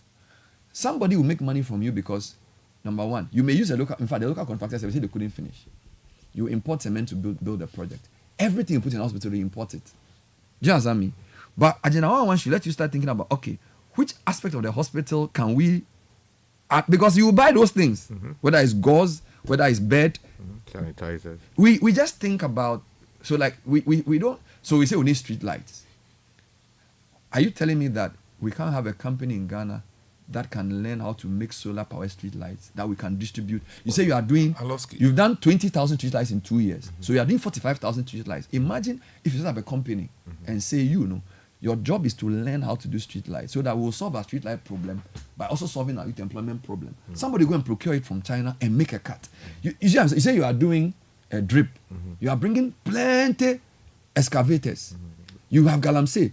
Fine, doing excavators is not easy. You can say set up a company in Ghana, assemble it here, we'll give you, you link it. But what we do is that we solve the problem by benefiting our procurement economy. Sourcing the jobs. You get it? Meanwhile, you announce a big number that we are doing. Do you know how many jobs can be created if you build 100 hospitals in terms of the supplies in the hospital? We don't think like that. All we think about is, and by the way, every problem we discuss on this program is somebody's business that they are doing in our name. Yes, that's what it is. You get me? So we need to wake up. We need to wake up to the issue of production and markets. Market is not going to buy tomatoes. Market is, if you build a hospital, you are creating a market for supplies. If you build a school, you are creating a market for school uniform and textbooks. Do you understand? If you build a road, you are creating a market for street lights. But we don't think like this. We still import the thing, get a cut, get a middleman somewhere, and we chop the money. Aloski, you made reference to something that I just want to reiterate. Look, we have local indigenous Ghanaian companies here that even produce electricity meters. The meters they produce here. Wow. And they've been here for more than 10 years. Ask me whether we buy from them. Wow. We have Ghanaian companies producing meters. Yes. Company producing meters. I say yes. Wow. Wow. And yet we go to China and buy the same thing. As government. Yes. But who else can buy? So how do you expect me, the ordinary citizen, to do buy different? it, yeah.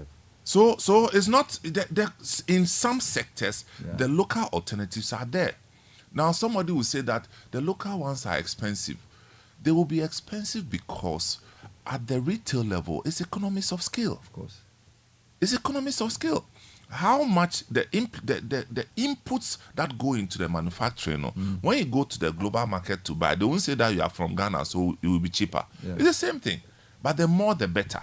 Volumes. You understand? So how do you see a company, local company, manufacturing the good or providing the service, and you bypass them and go to Abrochiri or go to China because, as they say, it's cheaper. It may be cheaper in your eyes, but it is so expensive to the economy in the longer term because it will not employ anybody. It will affect your It's forest. not sustainable. It will affect your city. You see, a lot we of are things come into play. And you can list them one by one. So as we are here, paper, newspapers still import their print. Election T-shirts imported from China. Billboard material imported. It's almost like every, and you see the one that even pains me is the food one, because you see, let's assume that you don't have the capacity to produce a mobile phone or to produce a solar power street light. It will take you 6 years to learn. To grow rice and eat it, it's not the same. 6 months cycle. Do you understand my point? So, and meanwhile, you read something this morning. You said there was another story that said government was pumping another amount of money into some agriculture. I'm saying, you see, sometimes the government should not be announcing those numbers. They should show us the people. They should show working. Yes, because you see, when you mention a $200 million project, we have invested $200 million into SME. That's a lot of money. Science, $200 million. In an economy like this. Where are the companies? Where are the people? Where are their products? Their stories. If you are investing $200 million into anything, I mean, we are a leading media house in the country. At least let 10 of them come and tell us what they've done. We want to see. Do an exhibition for them. If I give you $200 million to invest in your company, I want to see it in the newspaper. I want the graphic to do a pull-out to say, Godfrey Akoto-Boafo's rice company got 10 million, and in 3 years, this is what they've become. I would like to see it. Nobody will give you 200 million and not expect that the effect will be seen somewhere. Do you understand? So, the problem is that if what you are saying or doing is not consistent enough, the effect will not be seen. Right? We are just one media house. I thank God that people remember the rice campaign. Why? Because, for a campaign to work, it must happen at the right time. It must be pushed by the right person in the right way. Everybody remembers there was a time in Ghana where we all believed that local rice was better to eat. The health benefits started coming. The rice farmers were excited. But some way, somehow, yes, and to be fair to that strategy, our rice imports have reduced. Statistical Service did an analysis. From 2019, our rice imports have reduced. But local production sometimes cannot meet the demand. There are weather issues, there are irrigation issues, there are finance issues for mills, there are issues on infrastructure, a lot. Okay, but that tells you that when people's eyes are opened, when the demand was stimulated, we can only do the demand side. We cannot bring $1 million and give somebody to farm rice. We are a media house, so we use these programs to create demand. But if the government or the private sector will not deal with the supply side, so people will come to This Is Ghana. I hope we have the variety of products and services available to tickle their fancy. I hope we have the level of aggregation needed. Support for private sector to do meaningful value addition. So we go to Juma, the lady who sews the clothes. Maybe she has 3 girls. She has 1 sewing machine. Her quality is good. Can you create a pack for 20 of them where they have easy access to textiles? They have the sewing machines brought in with after-sales support. They have their girls trained in better sewing. Somebody comes to do design, branding, standardization, buttons. And then we say, we are doing a road show for Made in Ghana wear, where our leaders will wear. That's how you boost. You can grow the industry. It's a catalyst. That's what government is supposed to do. Not build companies and run it. Government's job is not to build a company necessarily. We don't have that model. So Commander Sugar Factory, struggling. CPC, struggling. But what government does is that it identifies winners and supports them. So it says, we are going to build 10 of you, and we are going to use everything at our disposal. Our marketing, our procurement, our everything to make sure you succeed. And when you succeed, make sure you do labor-intensive employment. Make sure you maintain standards. Make sure you pay your taxes. But what do? I invite people to come with FDI, allegedly. We give them tax reliefs in everything. So the tax relief is even more than the money they brought into the country. Then only 1 or 2 people benefit. We don't see any sustained growth. And then we turn around and we complain. That's not a sustainable way of doing it. So I am saying, pick local champions, nurture them, support them, and see them grow. Give them targets, give them standards. But the government must use its procurement power and legislative power to drive growth. Because we've mined for years the benefit we are not seeing. Because the best benefit is to generate an entrepreneurial class. So the best example is my final one in pharmaceuticals. All the big pharmaceutical companies, they are pharmacists who were trained at tech. They started as distributing companies for pharmaceuticals. But in distributing, they started producing the generic versions of these drugs. So you have a relatively mature pharmaceutical industry in the country. Their distribution is there. So now when you drive to any town, you see a pharmaceutical outlet. That industry for me is an example of how to develop a private sector thing. You can do the same for textiles. You can do the same for food. Pharmaceutical companies now, yes, we still import pharmaceuticals, but We have some very good giants in the country. And they've benefited from consistent government support. As far back as even 10 years ago. So we are really begging. Let's not make this like every day we are struggling and shouting and begging you. Ghanaian companies, come together and come and be part of This is Ghana. Ghana government, please change the notes. Let's bring the second social media trends. It's 8 o'clock on the Citi Breakfast Show. And Godfrey, I think you'll do it for me today.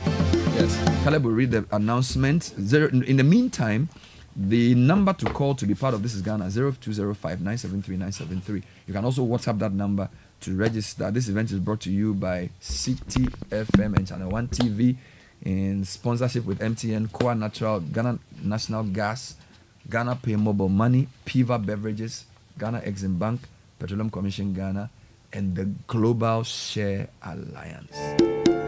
Meta Tech and Social Media Trends is brought to us by Telecel and First Bank Ghana. Are you ready to be the next millionaire in town? Telecel More Money promo is getting exciting. 2 lucky winners have been rewarded 30,000 Ghana cedis already. We have 1 million Ghana cedis up for grabs, and you simply reload your mobile using your Telecel cash wallet and be part of the daily and weekly draw where you could win up to 30,000 Ghana cedis every week. The more you reload, the better your chances of winning in a Telecel More Money promo. To opt in for free, dial star 500 hash or send win to 500 or visit a Telecel Play app. This promo is regulated by the NLA on the Caritas lottery platform. T's and C's apply. Telecel, connecting energies. And First Bank Ghana is doing something amazing with our kids this long vacation. They call it the First Bank Ghana Junior Internship Program. If your kids are below 12, you open up the Kids First account for them. If they are 13 to 17, you open up the Me First account for them. You just deposit an initial 300 Ghana CDs and they get the chance to intern at any of their branches across the country, and they get to participate in an essay writing competition where they win an attractive cash prize. Find out more about the First Ghana Junior Internship Program. Please call 0596 921 921 or email firstsolutions at firstbankghana, firstbankgroup.com. First Bank Ghana, you first. So let's get into the trends this morning. Well, let me just do the quick Twitter trends. And DDEP is trending quite high in the country, obviously, because yesterday the finance minister spoke about this. There's some who have interpreted it as an apology for the DDEP. A lot of Ghanaians are not very happy with that and are commenting on this. Other political actors have been speaking about this as well. So DDEP trending quite high. Yes, of course, a lot of football because Chelsea played last night. Lost again. Yes, fun. I don't know why. Chelsea fans just like to take over Twitter when things don't go well for them. But I have some news for you that are linked to a couple of things. So first of all, let me start with Twitter or X and Elon. Now, he has sued 2 companies, Unilever and Mars, over their boycott of his platform. They refused to advertise on his platform, and he says he didn't like that. So they have cost him revenue. So it's an antitrust suit. Unilever and Mars opted not to advertise on X. So Elon Musk is suing a group of major companies, alleging that they unlawfully conspired to boycott the site. It accuses the food giants Unilever and Mars, private health company CVS Health, and renewable energy firm Ørsted of depriving it of billions of dollars in advertising revenue. Now, linked to I can start suing people for not advertising on my show. That's how it's going but to go. Linked to that is something that he's promised to do. Now, X is getting close to launching a payment service. That's going to be big. Yes, and now they appear to be making progress on its upcoming payment system, which is in line with Musk's vision of turning X into an everything app. But has he finished arguing with the British Prime Minister? No, that one is still ongoing as well. You know what he said? He said there could be civil war in the UK, and the system has taken him on. And the system basically says that he's behaving like the people he's put on his platform, which amplifies information with no facts. And he's responding. Yes. So they've been making progress in obtaining money transmitter licenses. This is going to start in the US, obviously. So they have 33 states now. Where you can. Yes.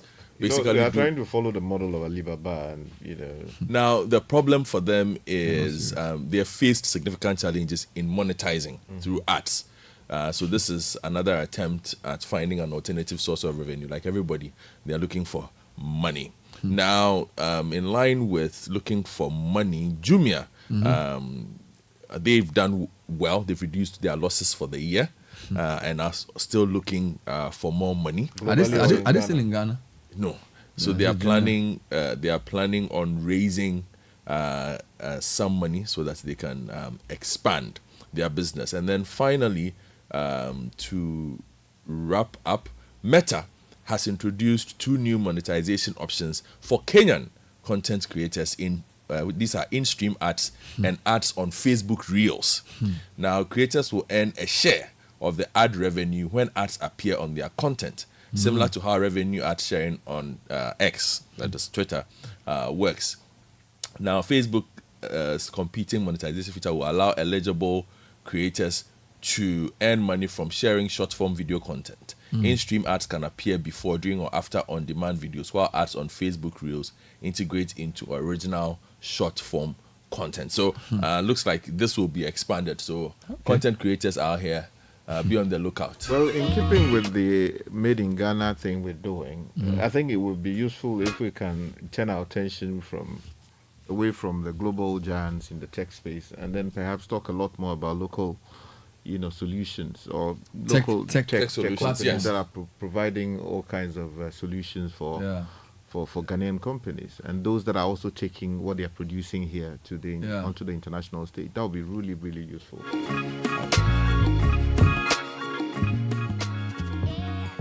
This is the Citi Breakfast Show, the city's biggest conversation.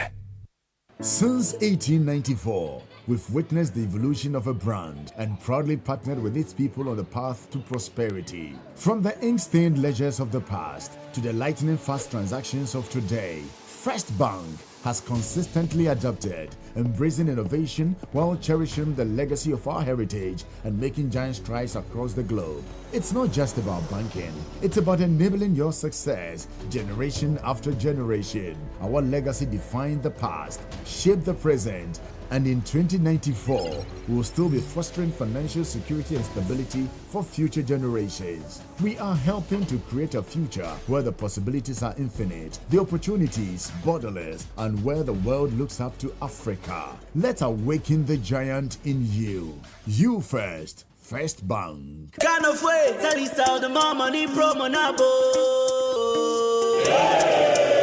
Everybody likes money, but what do we like more than money? More money! Join the Telecel More Money promo and win money, more money, and even more money. Simply opt in for free and reload your mobile and broadband and be the lucky winner of the 1 million Ghana cedis grand prize. Also win cash prizes of up to 3 million Ghana cedis in the daily and weekly draws. Opt in for free by dialing *500# or send WIN to 500, or you can opt in on the Telecel Play app. The more you reload, the higher chances of winning in the Telecel More Money promo. Keep loading, win, and be a millionaire. Telecel. Connecting energies. Terms and conditions apply. This promo is regulated by the NLA on the Caritas Lottery platform. Join the conversation on the Citi Breakfast Show on Facebook at facebook.com/Citi97.3, Twitter at twitter.com/Citi973, and Instagram at instagram.com/Citi973 with the hashtag CitiCBS.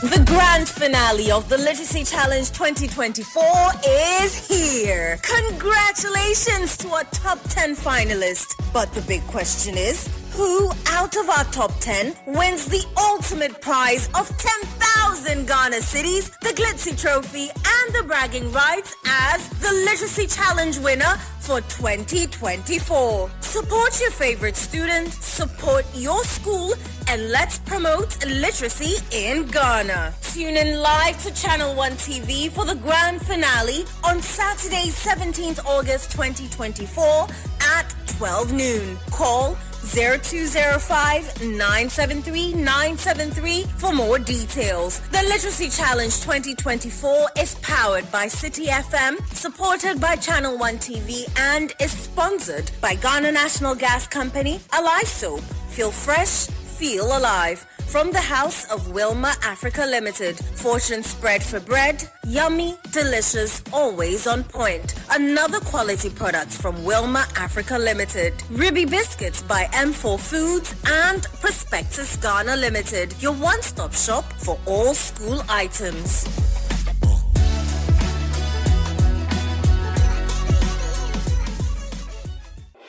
Channel 1 TV is live on DSTV, GoTV, and HD+.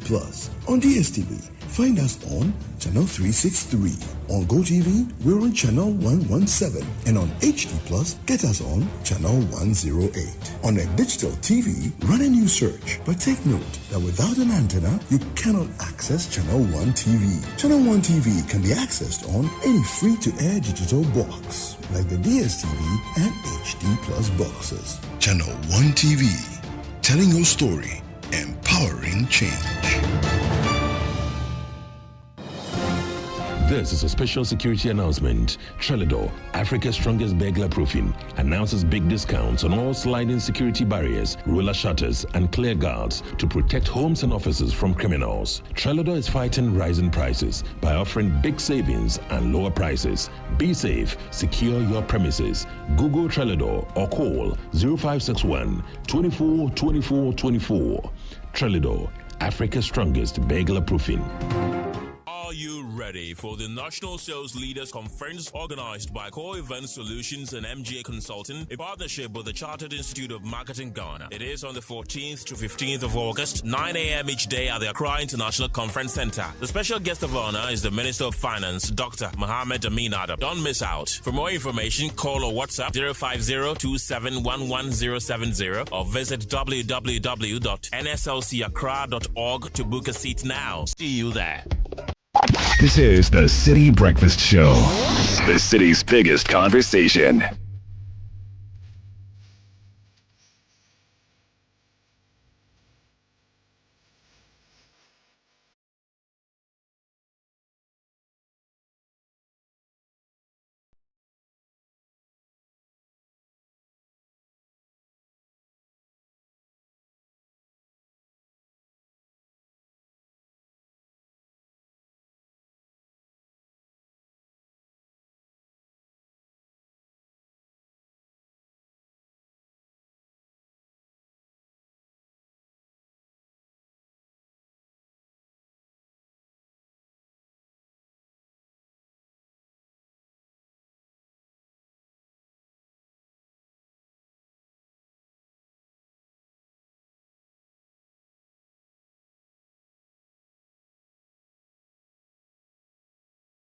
But we will come to it shortly.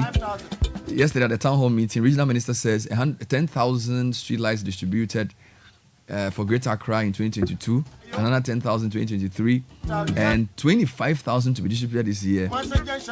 So we want to find out where the streetlights are. I will talk to him shortly, but let's get into a few quick announcements. Yes, imagine launching your career, starting your own business, or embarking on advanced studies within 6 months of graduation at Ashesi. That's nearly every graduate's reality. From Accra to Nairobi, London to New York, Ashesi graduates are noticed and they're leading successful careers. Regardless of what you choose to study, and Ashesi Education gives you a strong foundation for life. Visit ashesi.edu.gh to learn more about the Ashesi Advantage. Remember, admission is ongoing. Are you tired of paying exorbitant electricity bills? If so, consider investing in a top-tier solar solution from Ghana's leading solar company, Translight Solar Limited, at highly competitive prices. With Translight Solar Systems, you can reduce your electricity costs and escape doomsday permanently. Solar power is no longer just a backup for ECG, but a viable everyday energy source.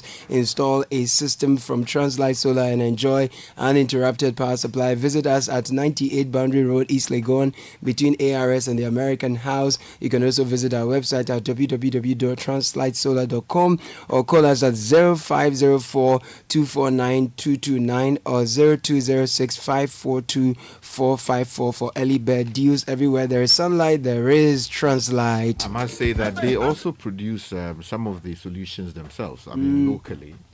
They have a way of producing some of the batteries that they use here, and I'm happy to announce that I use some of their products, and fantastic. So if you're interested in barring doomsday from your home with all the the sun that we have available, please get in touch with them. Very important, very important. And another brand that is assembled media in Ghana, I'm talking about VW. VW Ghana is excited to announce its 40K promo campaign. For every T-Cross subcompact cross over SUV purchase, you save 40,000 Ghana cedis. For every Amarok pickup purchase, you save another 40,000 Ghana cedis. So take advantage now. Drive Ghana, drive Volkswagen. Hurry while stocks last. T's and C's apply. For more information about a range of models, Vetters, T-Cross, T1 All Space, Terramount, and the Amarok pickup, call or WhatsApp VW Ghana on 025 795 6688. And the season is upon us, where the world's greatest athletes will all gather in Paris for the 2024 Olympics from the 26th to the 11th of July to the 11th of August. DSTV will bring you the best coverage of every moment live and in HD via 8 dedicated channels. Tune in to watch our athletes Benjamin Azamati, Joe, Paul Amor, and our 4x100 relay teams as they take on the world's best and hopefully chalk some wins. Renew your subscription today by dialing *759# to follow the 2024 Paris Olympic Games only on DSTV. DSTV, your home of entertainment. Here are some quick comments on the discussion on made in Ghana, marketed in Ghana, packaged in Ghana. 054 998 6996. So let's go to this one coming in from Mokole. One of the companies that produces meters locally in Ghana is located at Amra here, some 100 meters from the toll booth. There is also another locally owned company that produces solar panels. Okay. This one says, my name is Nee Vanderpoy and I'm listening to you from Tema. Good morning, Ben. It's also important to point out that the package designs that are on offer play a huge role. Now, Golden Tree chocolate has looked the same from day one, or the day I was born. Put Golden Tree chocolate next to Cadbury, and I dare say the Golden Tree will be left on the shelf, and it's not necessarily because the person has foreign taste, but it's simply because of the look of the product. But put a 2003 car next to a 2020 car, and people will choose the 2020 car largely based on its look. We need to take art and design seriously if we actually want to promote our products. There will actually be a discussion around those things during the exhibition. So this year, this is Ghana includes seminars that will be discussing some specific topics. Yeah, because I wanted, like the Golden Tree, for instance, the chocolate. It's very popular amongst us. And people, when you give it to people, when you try, they like it. They like it, You know, a lot of people like it, but they don't know it.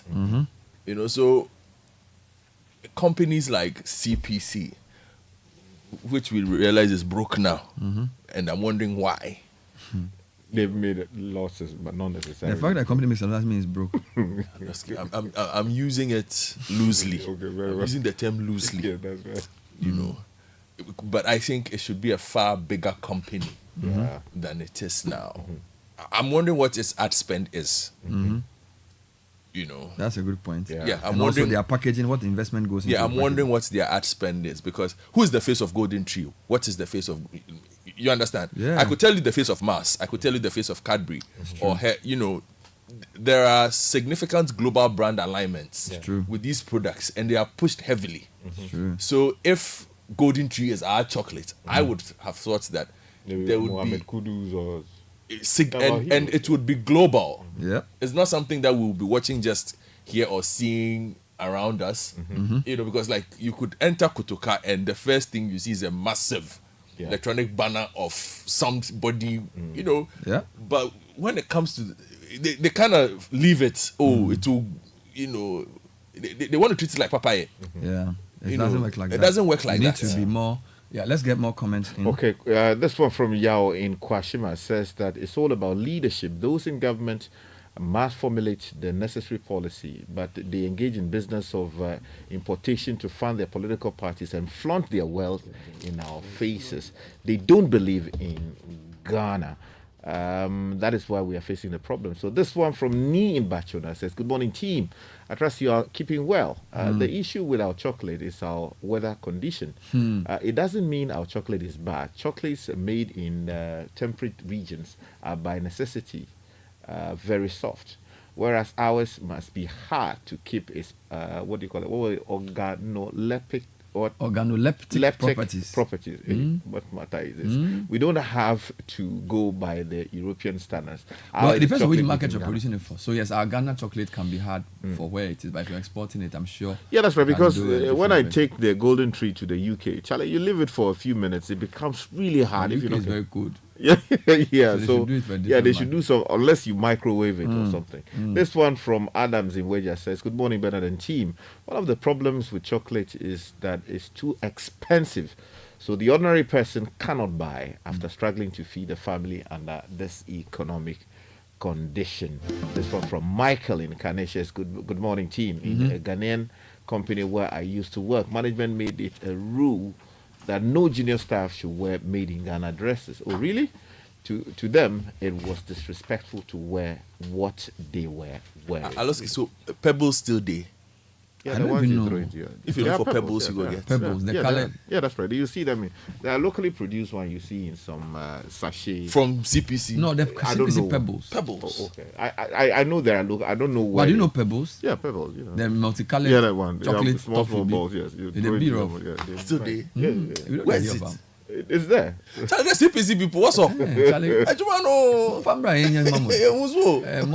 good morning, Bernard. This one is coming in from Samuel. On the issue of buying cheaper products from abroad, it's to a large extent the issue is an overstatement, you say, because of procurement related profit.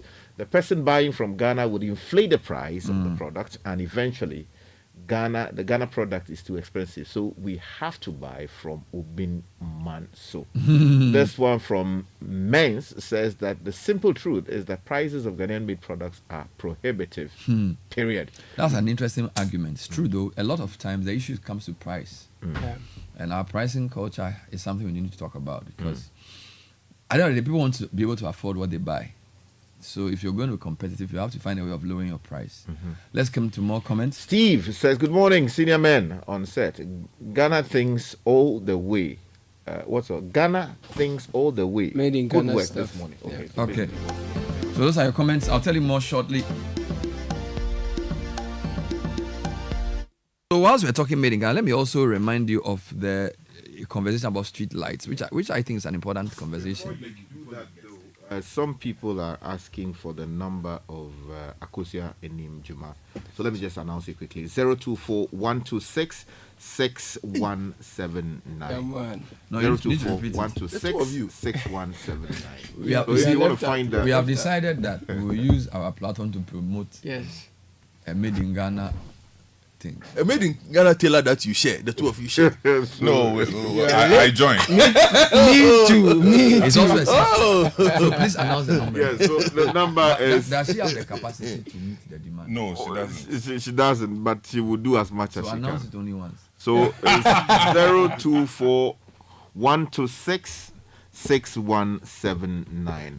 Okay. And if you want to locate her, you go to the Sultum area, directly opposite the main junction to the... and it just occurred to me, University. Before I lose my train of thought on this, I was just checking. So CPC makes the all-time chocolate drink. But in that space, the one that everybody knows and everybody hears about is a different product that comes from elsewhere. Yeah, there was also, you're right. Their competition is very, very important. Yeah. Who does Rich Choco? I don't know. It's a Cadbury. Rich Choco. It's Cadbury Rich Choco. Okay.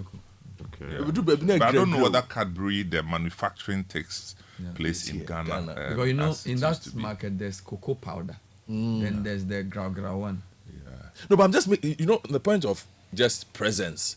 you realize that there's another brand that competes with all time for us. And also branding. It's everywhere. And also branding. It's in your face. Yeah, So, but if they slap you with see, it everywhere. We as a country, there's something called geoeconomics. If you remember, if we don't take geoeconomics seriously, every time people will source cheaper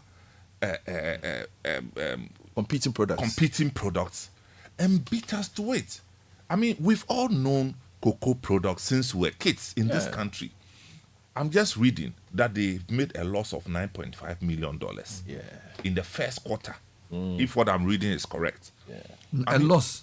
First half of the year, $9.5 million. Now, which company the world over can be sustained if you are making this kind of losses? And last year, too, they made 9.1 loss. That's dollars. Yeah, dollars. Yeah, man. Multiply by 15. So what are we doing to ourselves? We are sticking ourselves and laughing. And then if tomorrow they say they are selling it, people will go on the street.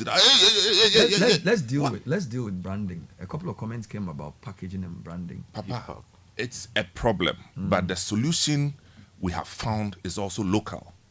First of all, there are government organizations like Ghana Enterprise Agency, Ghana Exim Bank, Ghana Export GEPA, who have over the last 2-3 years trained lots of people in packaging and branding. Okay. As SMEs, that is a matter of fact. Now there are companies, local companies, that have ventured into the space of packaging and branding. There's one that was on Channel 1 TV for some time, EPAC. Okay. Godfred, you should see EPAC. EPAC. Yeah. You should. I mean, I watched the thing. Is it in Ghana here? So packaging of what kind of things? Packaging of foods. Foods, beverages, you know. You should see. It compares favorably with any and everything you see on international shelves. Will they be at This Is Ghana? Well, I don't know, but you know what I'm saying is that it is available here. Yeah, because this is I think the fruit juice packs people have figured that out. Because if you see some of their bottles and the packaging, you want to export. It's like you are export by putting rubber on it. Rubber. Yeah, it's not even Rwanda, you can't enter Rwanda with their rubber. Let's talk about what will happen at the event. So there will be exhibition, but it's not the only thing happening. The exhibition is the main thing. Yes, the exhibition of services and goods produced in Ghana here. Okay, so services. And you started by talking about the dream of having a supermarket that provides options and varieties that are all made in Ghana. I think, again, this is where I talk about geoeconomics, that somebody up there must have this vision that you are carrying.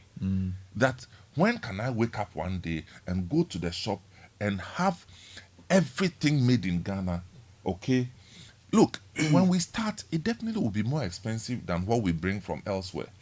But we should create policies to favor the one who is producing in Ghana. That one, you shouldn't be sorry about it, because look, in other countries, they actually pay people to export their things to countries weaker economies like us. It's called a subsidy. They are giving incentives. So when somebody is giving incentive from India to come and sell, say, phones here, how do you think on earth you can compete with such a person? He already has a huge subsidy from home. They are paying him for coming to your country to sell and kill your industries. Same applies in agric as well. In agric, they're bobo. Even in America, they pay people. So the poultry, subsidized. the rice, and all those things, they are subsidized. So that you can't compete locally. Somebody must take that bold decision. That for the Ghana to work, we should own our own fortunes and control it. And it starts from agriculture, industry, services.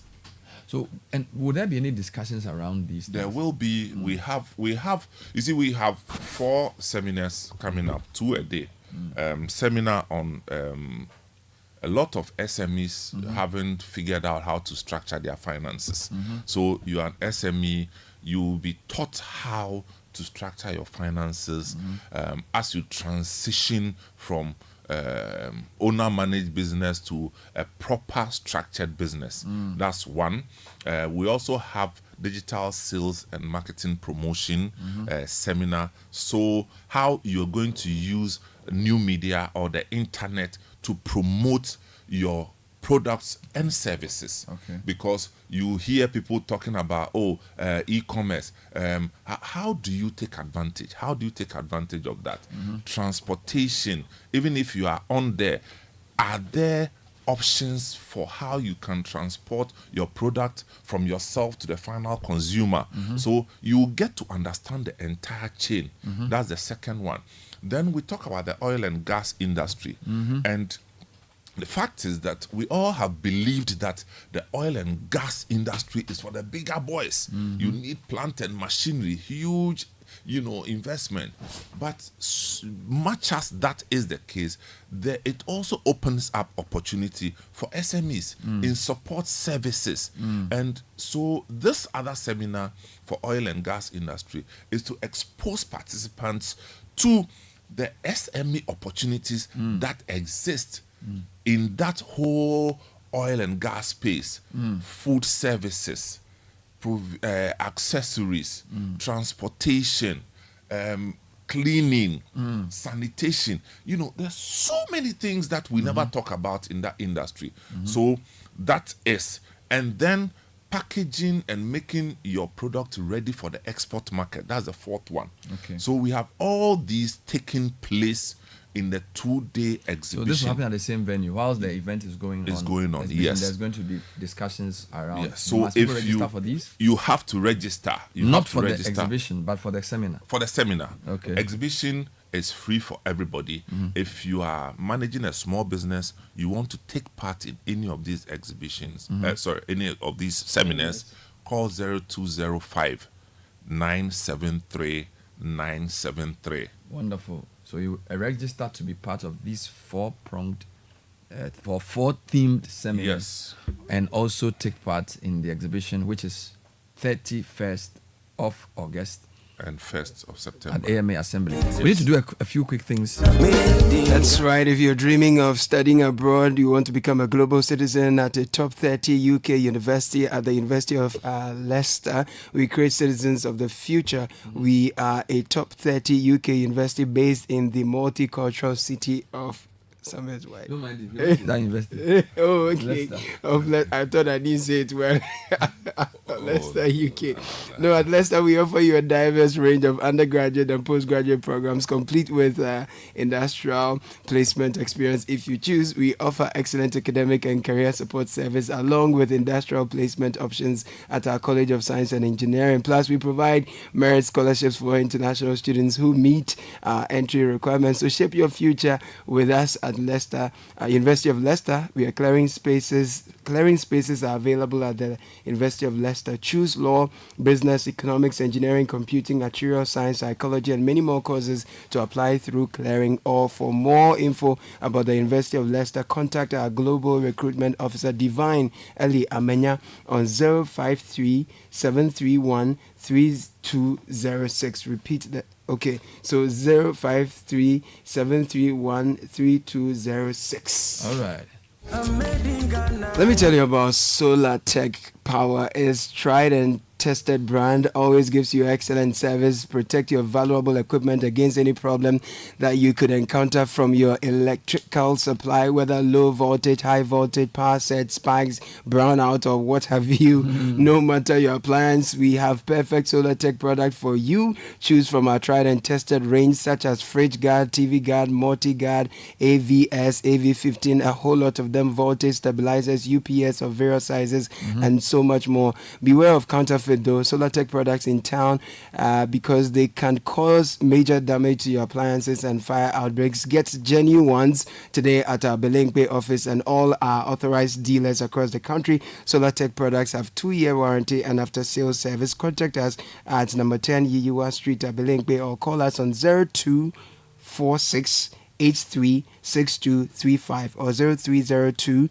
761 450 or 0302 775 106. Solar Tech, the power to protect. I'm made in Ghana, you can take me to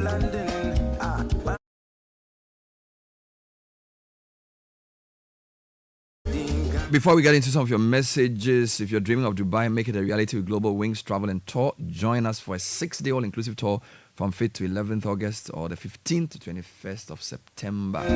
Experience the best of Dubai, from its iconic landmarks to luxurious accommodation. Package includes return air ticket, 6 nights hotel, 4-star daily breakfast and dinner, Dubai visa, travel insurance, Dubai City Tour, as well as different things like Marina Cruise with dinner, IMG World Tour, and the Burj Khalifa 124th floor visit.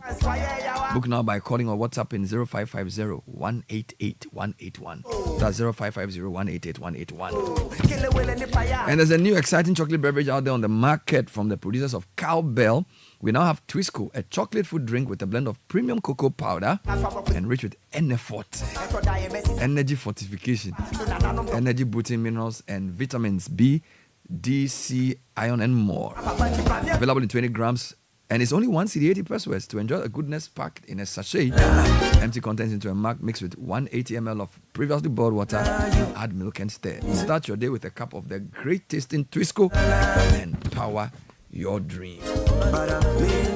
Now we have a new sleek can. I'm talking about Lucozade. It's energy giving, great tasting Lucozade. We have a new look, whether you are out and about in the office, in school, or even in Trotro, and you need to restore your energy. Look out for the now sleeker, slimmer Lucozade original 330 ml can with the same energy that you've known for years. Now you can go about your day with even more swag as you drink Lucozade from your new sleek can. So go ahead, grab your Lucozade sleek can and discover the same unbeatable energy with every sip. Lucozade, restore your energy. This advert is FDA approved.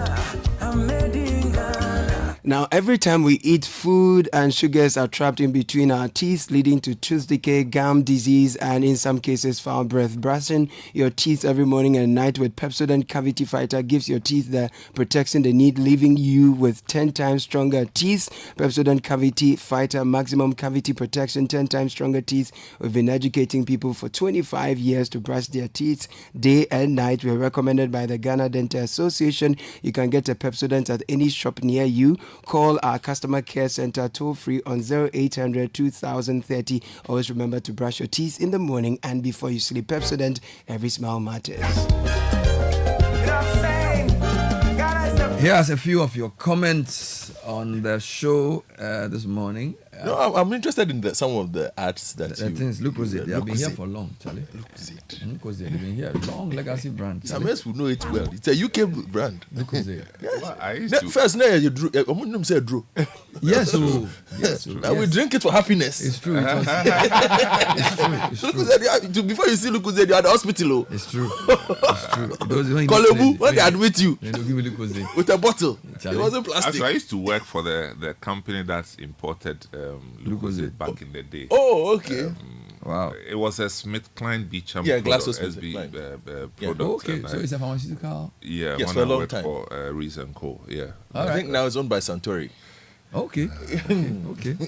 Hello, Bernard. Hello. Trust you are well. I just listened to the tech and social media trends. Considering what Sky just said, I think we can have a tech trend for Ghana where we look at what tech companies, established upcoming firms and individuals are doing in the tech space in Ghana. I completely agree with you. I think we should do that. You try. You know, I've done quite a bit of work in that space.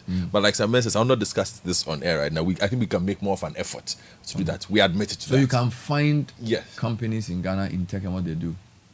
They can also get to us, but we'll create a channel. We just did one, Bernard. Yeah. We'll create a channel. Business Festival. We did one at Alisa Hotel. They are talking about the daily trends. Yeah, I mean the daily trends. We can mention if the information is made available. Exactly. The industry is not structured to open information out for people. That's the problem. Then this one says, Nick from Dampong says, good morning. I have 2 packs of the Pebbles in my fridge right now. Nice. I call them my chill pills. So they still exist, pa. I mean, I don't understand why CPC should be making losses. But that's a different thing. Find this later. You understand if you see how much of imports we do. It's an economist of skill thing. Okay. And speaking of which, because I'm Tony, my good friend Hosman Houston has sent me a photo of Pebbles this morning that he also has at home, and he sends me a message with it. All right. Good morning, Bernard. Our Morning. leaders will make a policy with government funding in a bid to support local entrepreneurs, yet will go to China and wherever else to procure government supplies, totally cutting out the local man. That's what we've been talking about. The staff of CPC were always fighting top management. I am not surprised. Julius from Dansman says, good morning, Bernard. Morning. I remember when the government made a promise of giving school children chocolates. Charlie? That would also have given us the opportunity to market it to our children and influence their taste. And how can CPC be making losses? And they are still at post getting salaries and pecks? I don't even understand. Oh, Ghana. Rudolph. Charlie, it's not only CPC. You see, this is the thing. It's a model of government running businesses. That is the problem. It's not just CPC. Doesn't work. CPC has been open enough to tell us how much they've lost in the first year of the half of the year. There are others who are making gargantuan losses because the model just is not sustainable. Very, very true. Rudolph Mensah Achu says, if a bar of the Ghanaian chocolate is priced more than the daily minimum wage in this country, how can the masses buy? Well, they're smaller ones. You try. CPC still produces pebbles. They produce 2 types of chocolates. One for the local market, which is hard, and another for export to the temperate regions, which is soft. Do they advertise their chocolate spread? Because I think it's pretty good. Their chocolate spread is really good. You know that CPC chocolate spread? The one in the... Yeah, chocolate spread. No, yeah, that was long ago. But they have this it's white and red container. Bernard, let me now come back to it. They were doing very well in the past because we had not opened up our ports for any and everything to come inside. Even products that mimic chocolate. Yeah. They just mimic chocolate. Not even real chocolate. They are not real chocolate. With everybody is coming in. How do we? But we also need to ask whether they are marketing the product. That's why I refer to industry and not company. You understand? Is the industry structured to encourage local participation? What are the benefits? Okay, because somebody is being paid in his country to come and destroy your indigenous structures that you have built. Because they are paid money, they are given incentives, they are even given geo-economic intelligence report. Talk to a Chinese company operating in Ghana. They will tell you a lot more about Ghanaian industries that you've ever studied. But you see, the reason I push back on the CPC thing is that whilst it's true that we've opened the market up, there's niche and there's top choco who are also relatively doing well.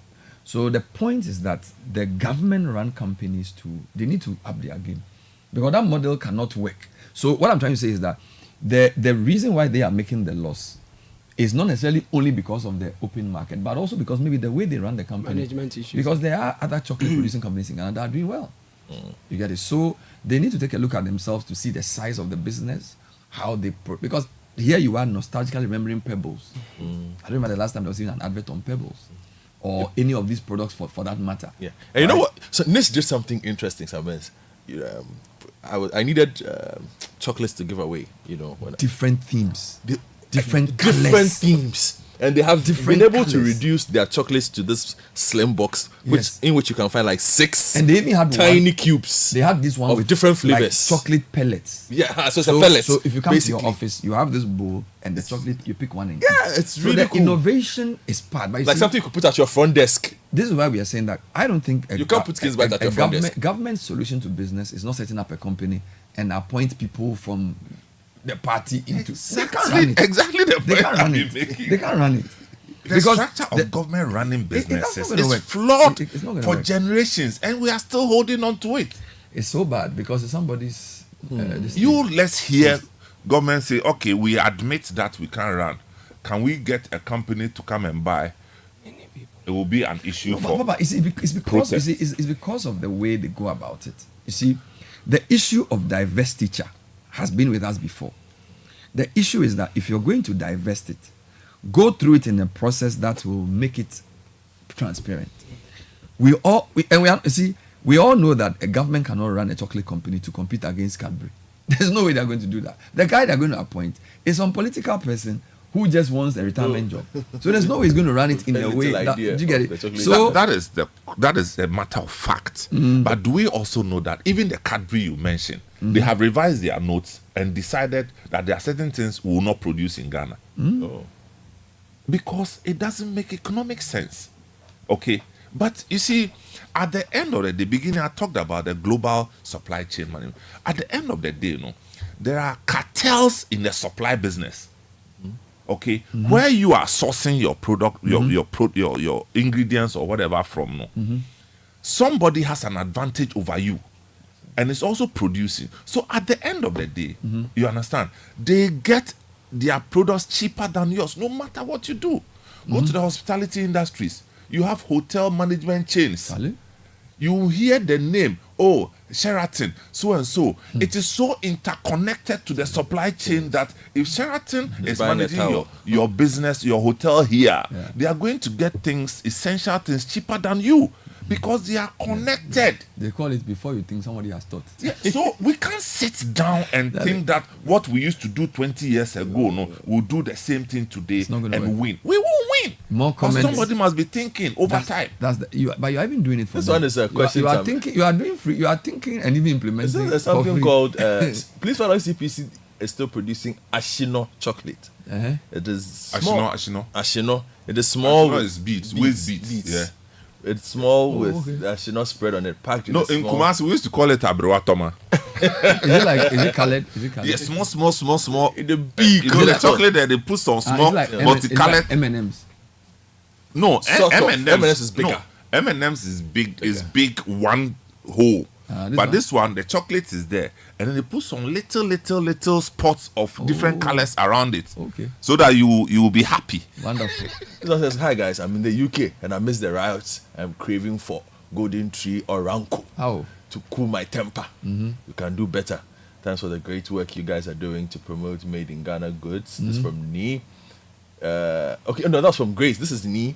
CPC has never made profits before. It has always relied on CMC and cocoa board to survive. It is a management problem. Jones says, "Good morning, guys. As a country, we must also be concerned about our strong appetite for foreign goods. I remember my British brother-in-law will not accept anything, no matter how bad or tasteless, so long as it's made in the UK. He's okay with it. Let's accept our own brand." Guys, do you remember 10R? It's not in the system anymore. Danny from the UK. I don't know what 10R is. Some of us are not that old. Okay, just one more. This is Selassie Jikunu from Teman Oyarefa. Good morning, guys. Morning. Delcy Shop, my business. It's a shop located in Adenta where I sell only Ghanaian hair and beauty products. Has been tough running this model for the past 7 years. Selassie, Agama Lizard, quick one. Delcy Shop without one. Selassie day form too much. So Ghanaian hair and beauty products. Yes. So she Ghanaian makes those things here. Selassie does a lot more things. Selassie is into everything. That's very good. Selassie, they do. You know, last time I tried the Nkuto. Somebody came to give you an eye. It's very good. Yeah, it's nice. Yeah, it's working well. Charlie, since I was introduced to this Nkuto, you've also been introduced. Look, there's one Nkuto brand called Imma. Northern name. MMA. Imma brands of Nkuto. Jesus Christ. I touched it about a year ago. I've never used anything again. There are lots of good ones. I use it for my face, my hair, everything. No, they are very good. I think the one we go was Bubune. Yes, Bubune is good. There's also Kaime. You know, in the share area, again, this is a point. There are lots of good, like, I use the word niche, smaller companies producing these share products. The question is exposure. The question is aggregation. The question is being able to scale at the right level that can then make them shake the system better. But I'm just wondering, like, the women out there who listen, I have a feeling these products are beginning to make a difference.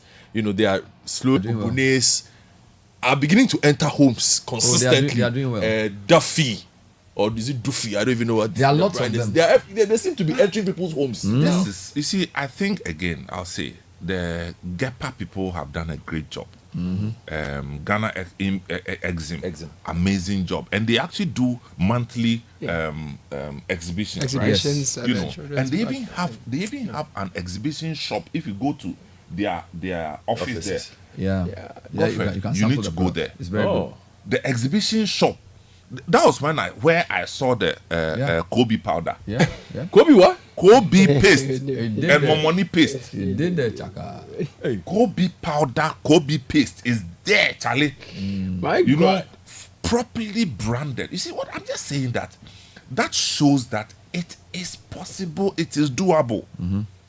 But the will to do it in a sustainable manner is what we have lacked. But every government economic policy should look at sustainability and putting food on the tables of families. Very important. Let me wrap up with 3 or 4 more messages, Bernard. We have a lot of messages. No, it's great. And I'm happy with the way people are also mentioning brands. Somebody sent me a photograph of Top Choco, comparing it with the CPC product. And sometimes, look, they look very similar. So the Choco Delight from CPC is not that bad. Let me see. You see Top Choco. And these are 2 Ghana companies. It's not bad. I've seen the red and white one. Yeah, it's not bad. But the red and white one is more visible than the other one. No, the Top Choco, the one I get is in a transparent bottle. Oh, okay. Yeah, but the Choco Delight from CPC, peanut and tiger nut chocolate spread, wonderful. They've done a great job. They should market it better. Somebody sends a very worrying message I want to read for you guys to discuss. Regarding the issue of CPC, I got a market for chocolate in Nigeria in bulk. I have purchased CPC for months just to buy chocolate from them for export to Nigeria without any results from them. I visited the offices several times, and just even to meet management was a problem. I had dropped messages and letters for them, but none of these letters had been responded to for several months now. I'm not begging them for free chocolate. I'm creating a market for them, but they're not interested. So annoying. The entire entity called CPC is made up of lazy management. Nothing good will come out of that entity. It's beyond advertisement. They are just not interested in doing what they have been employed to do. This person is very upset with his experience. Quite a few people are upset with CPC and seem to have experienced them in the messages we have. So, Godsway Kwame says, engage any businessman in Ghana. They will tell you Ghana is a free-range country with laws that are not enforced. From registration of businesses and companies. Everywhere is free-range. Addington from Lashibi says, good morning, man. Morning. You just made my point. Are they marketing their products well? The only time I hear of CPC is on 14th February, once a year. Chocolate. Ghanaian businesses generally think that Ghanaians must buy their products or their services, whether it's good or bad. Again, Ghanaian products and services are comparatively expensive. Teresa says, good morning, guys.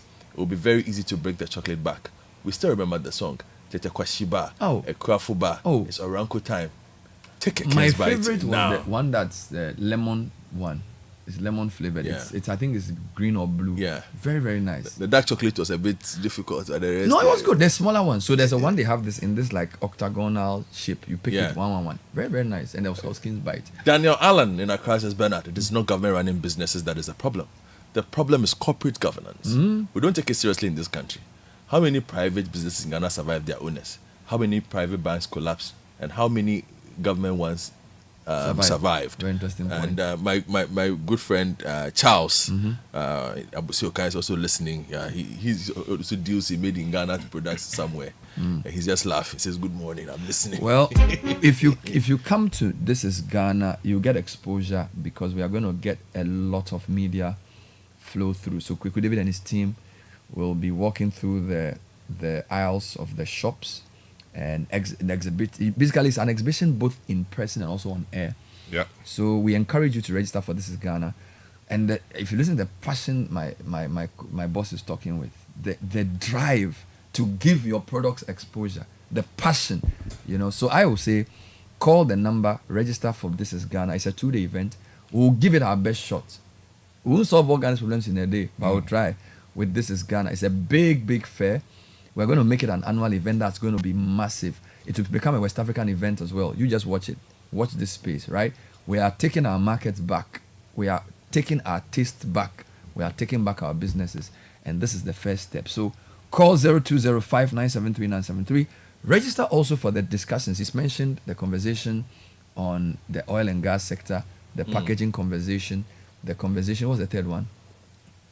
We have the business financing, managing and the finances of your business. Yes. And then we have the oil and gas. Wonderful. And then we have the digital marketing, how to make your product known in the digital space, how to use e-commerce for distribution and all that. There are all these things that will give you the added advantage you require. And I talk about the packaging of your products. And I mentioned the company. Some people are sending me messages about the e-pack. Truth is, I don't have any. I don't have the. But you can go and find it and bring it on Friday. EPAC, or I'm told that they will be at This Is Ghana. So you come and see their products. So I wanted to just say something about the need for special economic zones. So you see, and the reason I keep talking about aggregation is that, you see, if you are going to export, say, a cosmetic product made in Ghana, you are going to compete with the global brands, so you cannot compete on price. But what you can do is, if the government has a special production zone with adequate infrastructure, it lowers your cost of production, and also there can be different companies there. Okay, so there could be 10 or 20 different companies in a zone where it's easier to get access to your raw materials, power is cheaper, you get access to transporting your good. So these brands you are mentioning, Kaime, Bubune and Co, don't need to even become a big company. But the government can create a zone where you can have 50 of them. And then through Ghana Export Promotion Center, say, these are all standardized products in the share industry. And I think it's a very important discussion we should have. So chocolate, because you see, you always talk about agri. Before you can manufacture a car, you should be able to add value to shea butter. Before you can manufacture a car, you should be able to add value to cocoa. So the reason CPC hurts is that you have the raw material here. Shea butter, we have a lot of shea products, and I'm very happy the Global Shea Alliance is part of This Is Ghana. And Global Shea Alliance, they have all the data. Shea is one of the sectors that I like because it grows in the wild. It grows in the Sahel zone. So a lot of poor people, it's picked by women. Yep. So, and they have local organic. So if somebody is doing shea, it's not like a high power incentive. The women can actually do the shea production in their homes. It's like Gary. Which is how they do it anyway. So for me, share answers all the questions in the value chain. It's not the kind of thing that you go and bring some huge machine to do. So it's something that if you set up a special economic zone, say in Tamale, and say, let's aggregate all the share producing companies, let's standardize, let's brand them well, let's create markets for them, it will do well.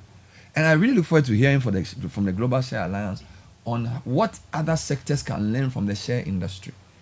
Cashew is struggling as well. So you have cashew, cocoa, share. These are things God has given us a natural advantage for. Cotton is another one. These things grow in the Sahel region. The value addition is the problem. And I really want to urge the conversation you are going to organize to also focus on these so-called special economic zones. It's a very important thing because if you have a special economic zone, it makes the cost of production cheaper because you're always talking about price. That special economic zone, maybe they have access to a special kind of power. Transportation lines are done. Do you understand? Then there's also training on branding and packaging. If you can even put this thing on a rail line or on a transportation system, even Tamale is still very close to the port compared to other countries in Mali and Benin and Niger. So we are very competitive. I was analyzing a company that produces garments. They compared this company's distance from port. This company is in Sabelugu. Its major competitors, Ethiopia, Tanzania, and other places. Ours is the closest to the port. So we have an advantage even in Tamale. So it's not even an Accra issue. You can set up a zone for share in Tamale and you will employ hundreds of people. Sometimes a lot of the people who come and look at you in Accra. The Kayo problem, you can solve it as a share issue. Yeah. You know that some of the people come and work in Accra. They come when the planting season is over. That's and correct. come and do and go back. Yeah. Imagine if an industry can say 5,000 women, you are going to pick share, you are going to help add value to it before we create this very niche product. It solves a lot of problems. All the issues of coming down to Accra to do kaya. You remember there was this very story in the COVID era where women were packed together with yellow containers in the bucket of a car going back to the north because they didn't have a place to sleep because the markets were closed. So building Tamale as an enclave is a powerful thing. textile production, cotton, share production. Go to the BA transition zone, Bono East, cashew. What are we doing? We just allow companies to come in and take the raw cashew and export it to Vietnam. Whereas we can add value. We don't do it. You know, there's a cashew, an organization or something called the Cashew Initiative. Yes. I'm told they will be at This is Ghana as well. I'm happy to hear that. Yeah. So the cashew, share, even the cocoa people. Yeah. Because See, somebody just sent a message. They said there's a chocolate company called Chocolove, located at Spintex, and they have their sales outlets inside the airport. Yeah. Wow. No, this is. Oh yes. I saw this on a very recent trip. Yeah. When you're through the boarding gate. Yeah. I mean, where you Well, wait it means before it's you possible. get on. You see that. Yeah. But let me share some interesting fact with you. Yes, Okay? go ahead. So in terms of chocolate consumption, for example, I'm told the average Belgian eats 10 kilos of chocolate a year. My God. Compared to the rich African who eats about 1 kilo a year. In terms of chocolate consumption. Belgians, they chop chocolate. They really consume a lot of chocolate. And then 90% of cocoa exports. Netherlands imports 90% of the world's cocoa.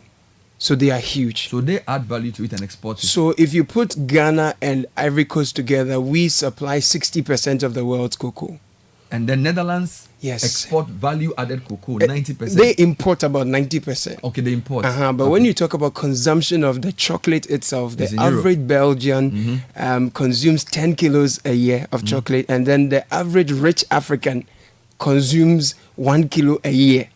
So in terms of consumption, we are not doing so well. But what the government of Ghana and the government of Cote d'Ivoire have done well, the two governments have done well, is to set up this Ghana Ivory Coast Cocoa Initiative. As the starting point for where more they collaboration. Are good. So that they are trying to also do this lobby thing where in terms of cocoa pricing and all of that, they do lobbying and protect the interest of the cocoa farmer and ensure that we get good prices and all of that. Now what I've learned is that in the last, they started this since 2018, right? And over the period, Cote d'Ivoire has actually overtaken another country in terms of adding value to the cocoa beans before exporting.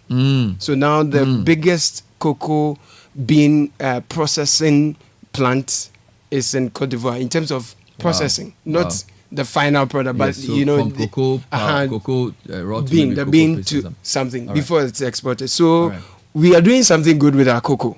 And if our countries, the two countries, focus on what they are doing and also prioritize artisanal consumers of these products, where they add more value to it to make it finished and get more value beyond the cocoa bean, it will help us all. It's 2 minutes past 9, Citi Breakfast Show. So let me just announce finally, and this morning we've been talking about This is Ghana as something we are passionate about, and now it's powered by Channel 1 TV and Citi FM, sponsored by MTN, Kwa Natural, Ghana National Gas Company, Ghana Pay Mobile Money, Piva Beverages, Ghana Exim Bank, Petroleum Commission, the Global Share Alliance, and Built.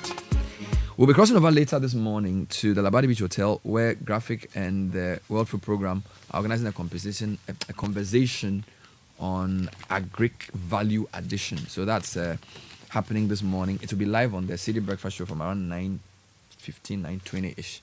So watch out for that one.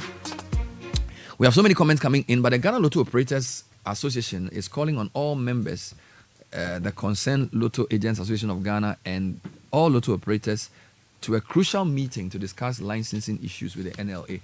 This meeting is on the 13th of August at 10 a.m. at Tank Palace Hotel, Roman Ridge. All must make it a point to attend this event.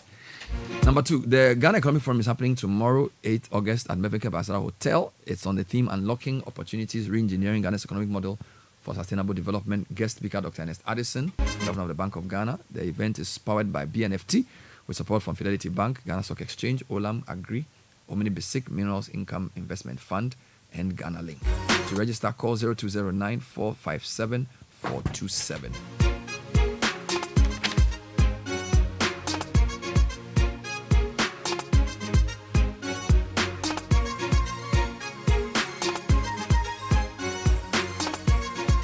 We'll be right back with the Citi Breakfast Show. Stay with us. This is the Citi Breakfast Show. The city's biggest conversation.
Manifest and EL, we call this one Hallelujah. So many of your comments are in. We'll be sharing them with you shortly. Now here's a big announcement from Breeze Ride app. That's the app that is most affordable in Accra. Offers cheap delivery services as low as 15 Ghana cedis on the same app that people are using to refill their gas cylinders for cooking without stepping out of their houses. But now Breeze is taking things to another level. We have the Breeze Personal Shopper in the app. So after you download and open the app, you just press Personal Shopper and then you just write the list of items you need and name of any shop, market or restaurant where you want them purchased. The app will instantly send someone to buy the exact items you want. And while shopping for you, the app sends you live pictures of each item they select at the market or shop. Once you agree with the pictures and prices, then the Personal Shopper will pay at the shop and bring the items to you while you relax at home. So Charlie, avoid the stress and traffic and let the Personal Shopper do everything for you on the Breeze app. Breeze app is on the Google Play Store and App Store, so download the app and try it now. Hello Ghana. There is an exciting new chocolate beverage out there on the market from the producers of Cowbell. Permit me to introduce you to Twitsco. It's a chocolate food drink with a blend of premium cocoa powder enriched with an Enafort. Twitsco is available in 20g and can be found at your nearest neighborhood store in a delightful red sachet for only 1 cedi 80 pesos. Start your day with a cup of the great tasting Twitsco and power your dream. This advert is FDA approved. And listen, if you're dreaming of studying abroad, become a global citizen at a top 30 UK university. At the University of Leicester, we create citizens of the future. We are a top 30 UK university based in the multicultural city of Leicester, UK. At Leicester, we offer a diverse range of undergraduate and postgraduate programs, complete with industrial placement experience if you choose. We offer excellent academic and career support service along with industrial placement options at our College of Science and Engineering. Plus, we provide merit scholarships for all our international students who meet our entry requirements. Shape your future with us at the University of Leicester. Clearing spaces are available at the University of Leicester. So choose law, business, economics, engineering, computing, actuarial science, psychology, and many more courses to apply through clearing. Or for more information about the University of Leicester, contact our Global Recruitment Officer, Divine Eli Amenya, 1053-731-3206. I'm lavish. See, back in the day in classics. In my headphones, I bang classics. I'm a town was drag out a chapstick. Lunch money, we used to take spread chicks. Small flex, got complex. We'll take some of your messages, Godfred. Yes. A lot of them still on cocoa and everything in between. Grace says, my mom used to work cocoa board. Okay. Do you know that Tafo, that's the Eastern region branch of cocoa board, has some lovely cocoa products, including cocoa wine. Cocoa wine. Those products are so lovely. My God, save Ghana. Have you heard of ahofadie.com and the shoemaker girl? They're a bunch of young Ghanaians and a female shoemaker. They specialize in handmade Ghanaian fashion like shoes, ahenema fugu, crochet, etc. The shoemaker girl has been making waves in the media recently. Nice. So have you heard of Seco chocolate? Okay. Very, very, very, very, very nice. This one's from Godfred. Hi, Godfred. Good morning, Bernard. Please call the CPC management and ask them to share their marketing and R&D plan over the next 5 years. They have no plan, I suspect. Just on autopilot. Good morning, Bernard. Can you please repeat the name and location of the Kobe powder shop? Kobe powder shop. Kobe paste and Momoni paste. If you go to the shop is on the ground floor of the Ghana Exim Bank building. Right, Ghana Exim Bank. Where opposite the is that after ADB. Yes, National Theatre. National Theatre side. Yes. Okay. The shop has only made in Ghana products. And it has Kobe powder. Kobe paste. Okay, Kobe powder, paste. Kobe paste, Momoni paste that you can travel with. That customs will not worry you. Oh, Nana. Ed from Akwasa Cements, your point on the next government prioritizing sustainability and putting food on the table is well heard. The thing is, the public officials who must lead this have themselves, family members, and cronies achieve this through the criminal and thriving procurement economy in the public sector. They have no motivation to fix the country. A course from Spintex says, good morning, Bernard and team. Can you please repeat the name and location of the exhibition shop? Well, we just repeated it, so hopefully you make your way there and find some Kobe powder. Please, the made in Ghana products are expensive. And one affording a made in Ghana product is equivalent to a luxury product. Made in Ghana textile is very expensive. Please, how do we reduce this to get to the major market? It's a very good point that you have made about how most of the local made in Ghana, about how some of the local products end up becoming almost like luxury. They'll also tell you that the goods cost of production, is high. when you, especially your, for example, if you're importing leather or, I mean, some of the things they buy, right? Yeah, but the cost of dollar production affects everywhere everything. is expensive. Yeah, so- But this is the part that we are missing out. Yeah. It's about economies of scale. Yeah. And so if we don't create, we don't deliberately create an advantage to push people to consume made in Ghana, we will always have the products, pricier. And also make it easier for more people to start creating things, right? So Of hubs course, of creation. if the economy in the space doesn't make sense, more people will not go there. But look, this IMA thing that I mentioned, somebody just sent me a message that the owner used to work as an officer at National Health Insurance. She resigned to go and start this. Wow. You understand? Wow. So what I'm saying is that it is possible, but can we scale up our efforts to create industries out of these SMEs? Deliberately go out to create industries where they will thrive. Yes, and give them an advantage over the foreign ones. You can say unfair advantage, but so be it. I get it. Because if you scale up this company in good times and in bad times, they will not pack bag and baggage that they are leaving Ghana. Where are they going to? Tamale. Where are they going? Where the economy is good, the economy is bad, they stay. But if all you do is to give advantage to the foreigners at the expense of local fortunes and opportunities, it will come to bite us. That's why the average local product is more expensive, because they don't have numbers. It is a numbers game. That's why the global supply chain is serious business of cartelling. Yeah. Because the cartels will make sure they protect their space.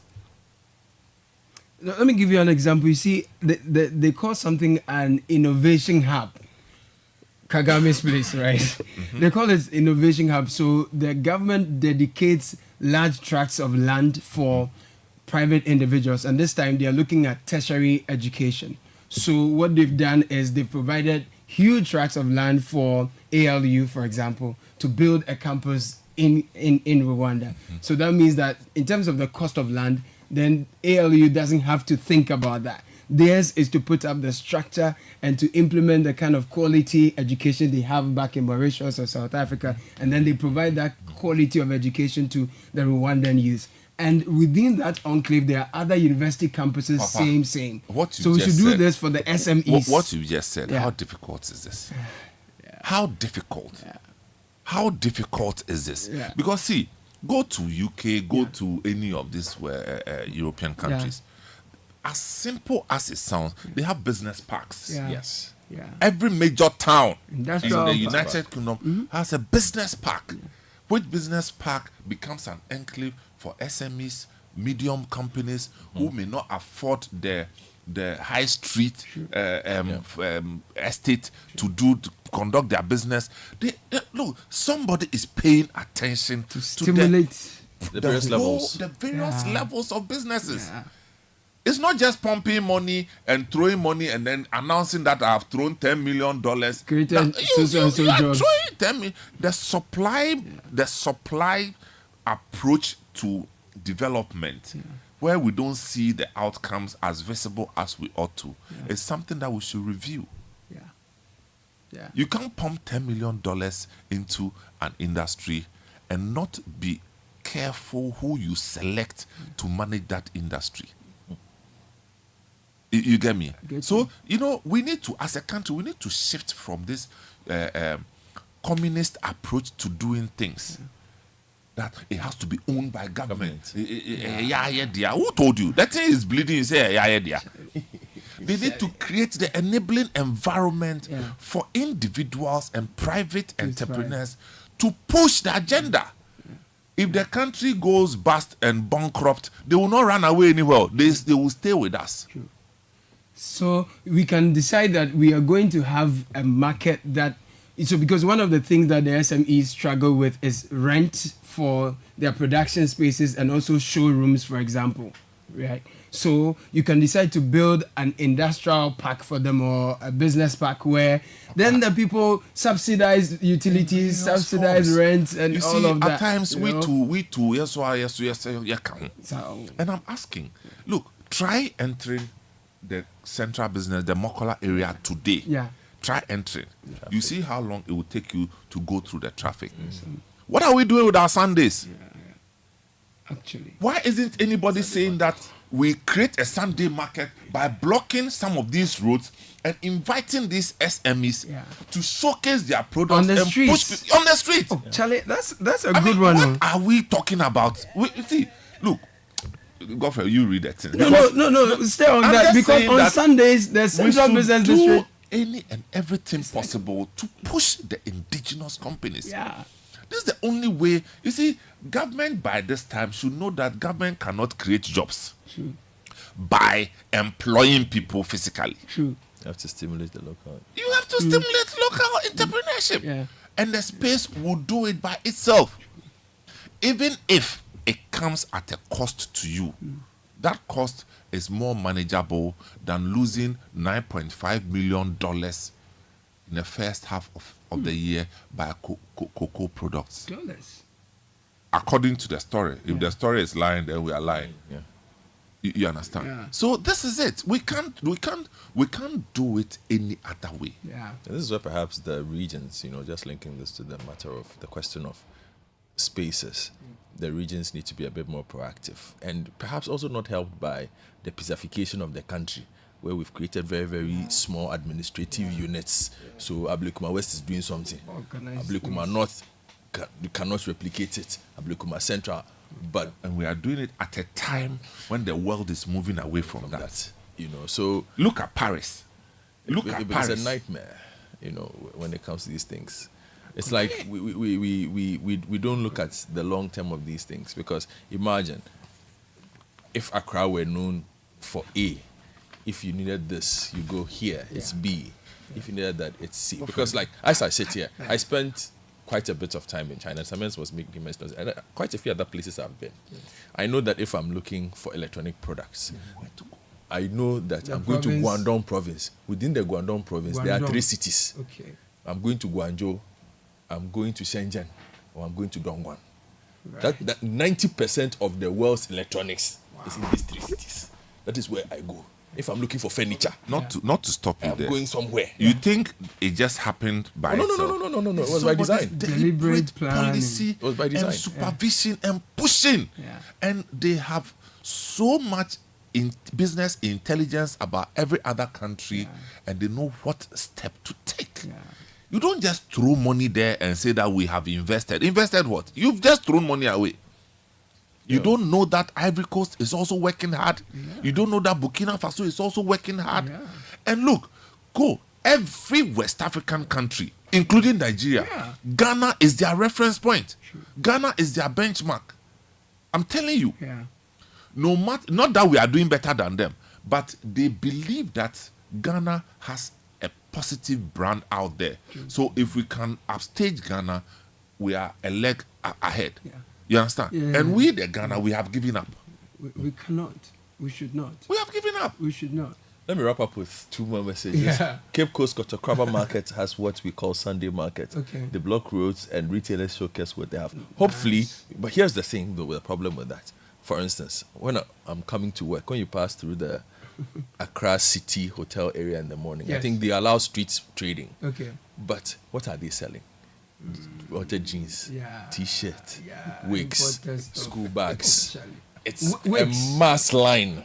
Charlie, Sunday morning, if you go to the moving pick that corner, the Sunday dawn, like 5 a.m. First election. You think there's a crusade there? But the point is making, imagine if all those traders made in Ghana were actually stuff. selling things that were just here. Yeah. So you might have that in Kotokraba market. I will But show up then- on Sunday yeah. at Kotokraba market. Then it's secondhand and I'm still stuff. buying jeans, Made sneakers somewhere else. that you've brought from China. It might be cheaper or whatever, but that is not the essence Of what we these are talking things. about. I don't know whether you were in Ghana then when some joker decided that if you want to buy yam, come to Ministry of Agri. I was here. We discussed this. And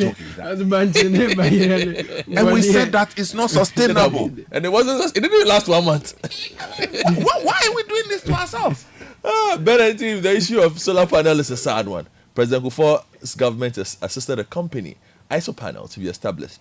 Just as soon as he left power, the company's new machines were shut down, and they started importing the panels. They are located in the timber market. This company took graduates to Italy and trained them. Similarly, there's a company in Community 9 from Egypt that is producing quality meters, but our wicked and vampire politicians will not buy from them because they won't get their cut. Wicked politicians. Neil from says the Netherlands produces the best cocoa and cocoa butter. Chocolate is one of the best foods to contain hunger. Europeans eat a lot of chocolate because of that. Apart from it being a numbers game, it is also a question of taste. Ghanaians as people have acquired foreign taste, which has become detrimental to us. But staying on chocolate, I am not so sure whether Ghanaians are to blame for this, because there are other brands of made in Ghana chocolates that Ghanaians buy. Yes. There are. Look, niche. What is it? Niche. The cocoa The niche That's chocolate. all I buy when I'm traveling these days. Yeah, the niche one. People buy niche because it's more modern in the way it tastes. If I should put it that way. The look and feel, the taste of it, everything. The person wants. It's very easy souvenir packaging. Like you just give it. And it looks really good. Yeah. I'll just give it. It looks really good. Yeah. So there is that. And it's not expensive too. Let me tell you. And the price is competitive. It's a good price. Because if they are getting the numbers, it's a good price. They can price well. Yeah. Look, I tell you what. I was having a discussion with a friend, and this is with respect to Cape Coast, okay. And we're talking about how to rebrand Central Region, and then Cape Coast came in, and then what I was thinking about Cape Coast. When you hear Cape Coast, what comes to mind? Education. But the education brand that Cape Coast, or position that Cape Coast is known for, was not a deliberate marketing policy. It just happened over time. Yeah. If I were in charge of anything in Cape Coast, I would have taken advantage of it. How do you do that? He just talked about Rwanda. The chiefs and the stakeholders must come together, create a large pool of land, create infrastructure, create roads, create amenities, utilities, and all, and sell it to companies and individuals that want to go into second cycle private institutions and tertiary. It is Cape Coast, of course. What have you just done? In addition to creating businesses, you have created a college town, properly so called. This matter. You end up with about 10 secondary schools, high quality secondary schools, like we have Legacy International Girls Schools, Legacy Girls School. It only started about 10 years or so ago. Christian High, it started almost 20 years ago. But they are competing favorably. But try driving to Christian High. You need a caterpillar to enter the place. You see, so I'm just saying that why do we punish ourselves? Create the enclave. Give people advantages, reasons why they should invest. So that their foreign counterparts will not have an advantage over them. That way you rid yourself as a government of paying salaries for people who won't even go to work sometimes. Okay, you create employment, and then people are happy to live in this country. Well, that's a big conversation. Godfrey, Two more for you. Comments. Okay, Hi Guys is a laudable campaign, but it's unfortunate our leaders have different interests. Would you be surprised to know foreigners now have contracts and supply the free SHS? I know Lebanese with 2 companies who all supply food products to the schools. Well, the thing with Lebanese, you have to be careful. Most of them are Ghanaians. Yeah. So don't look at the skin color. They've been here for years some and of them were decades. born here. Some of them are second, third, all kinds of Let's generations. stop blaming people of different colors, so because we do the same thing elsewhere. that and in most of these their companies, they employ Ghana people, and Ghana people will steal. They will steal, sir. Go to the big shops. They can steal the CCTV. The CCTV. Aju CCTV. What is that? Yeah, so this one finally says, can't we create industrial city? So we've had an extensive conversation about the potential of industrial city. So a financial city, wood and craft manufacturing hub, pharmaceutical hub, etc. Can't we? So like Anloga Junction, what was it initially? Anloga Junction back then in Kumasi. You know, it was actually, again, it wasn't by design. Exactly. It wasn't by design. Right. I lived very close to Anloga Junction. Amekum. Okay. Okay, I'm from Kwanta. I lived there before, so I understand the emergence of Anloga Junction. It was just a few carpenters who didn't have anywhere to go, and they cited their small carpentry companies over there. And they did it there because it was closer to the Amekom market. Over years and decades, it became you know, and that's why now they are moving them. There's a problem because they just went there because the lands were just lying down. Now it turns out that some people own the land. Wow. So it's in the middle of the city too. Yes. Now it's in the middle of the city. I remember. You know, at the time, that place was actually outskirts. Yes. It was just Ofori Chrome going to Aija, you know. But you see that if somebody created a deliberate plan to contain the carpenters and artisans, that would be your wood and craft manufacturing hub just there. Somebody talked about pharmaceutical hub. I'm telling you that if you ask any average Ghanaian about pharmaceutical hub, they'll say Okanshi. Yes. Okanshi.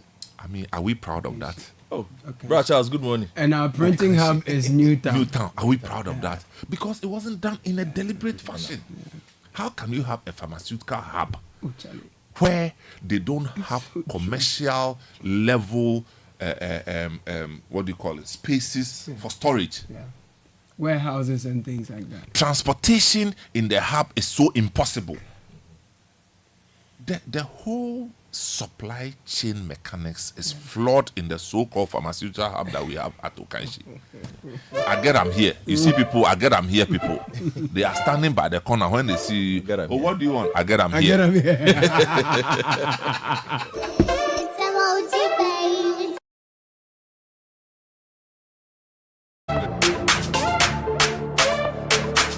We'll be crossing over shortly for the graphic WFP technical stakeholder breakfast meeting this morning. But before we go, Diamond Cement has been on the market for a very long time. They give you highest quality on the market, 42.5 hour grade. Now we have the 32.5 hour grade as well, more affordable one. So make time and pass by our factories. Plau, Takrady, Buepe. We supply nationwide as well. Call us on 0244-313-680540111-978-0202-021-175. Diamond Cement is still as hard as a diamond. Oh, and if you want the best mattress in town, one that won't sag beneath you, one that prioritizes your comfort, latex foam is what you should be thinking of. Step into our showroom and experience the difference for yourself. High quality mattresses and furniture crafted with your ultimate relaxation in mind. Latex foam is your partner for life. Visit us today and sleep better tonight. Call us on 0302-231-155 or 0302-200-8499. Visit us online www.latexfoamghana.com. Christian Heritage University College is set up to provide a missing link in the tertiary education through creativity and innovation. Since 2018, we've given a sum of over 450,000 Ghana cedis as startup grants to a number of our students to start their businesses. We place a huge emphasis on entrepreneurship, technology, and practical learning with professional certification. Our courses include BA Psychology, BBA Accounting, Finance, BBA Logistics and Supply Chain, so much more. We have master's programs as well. We are affiliated to KNUST and UCC, accredited by GTech, located at Amasaman behind the Olympic Stadium. Call us on 0547 777 731, 0547 777 731, or 020 229 8399. Our website is www.hcuc.edu.gh. Heritage Christian University College, and educating compassionate entrepreneurial leaders.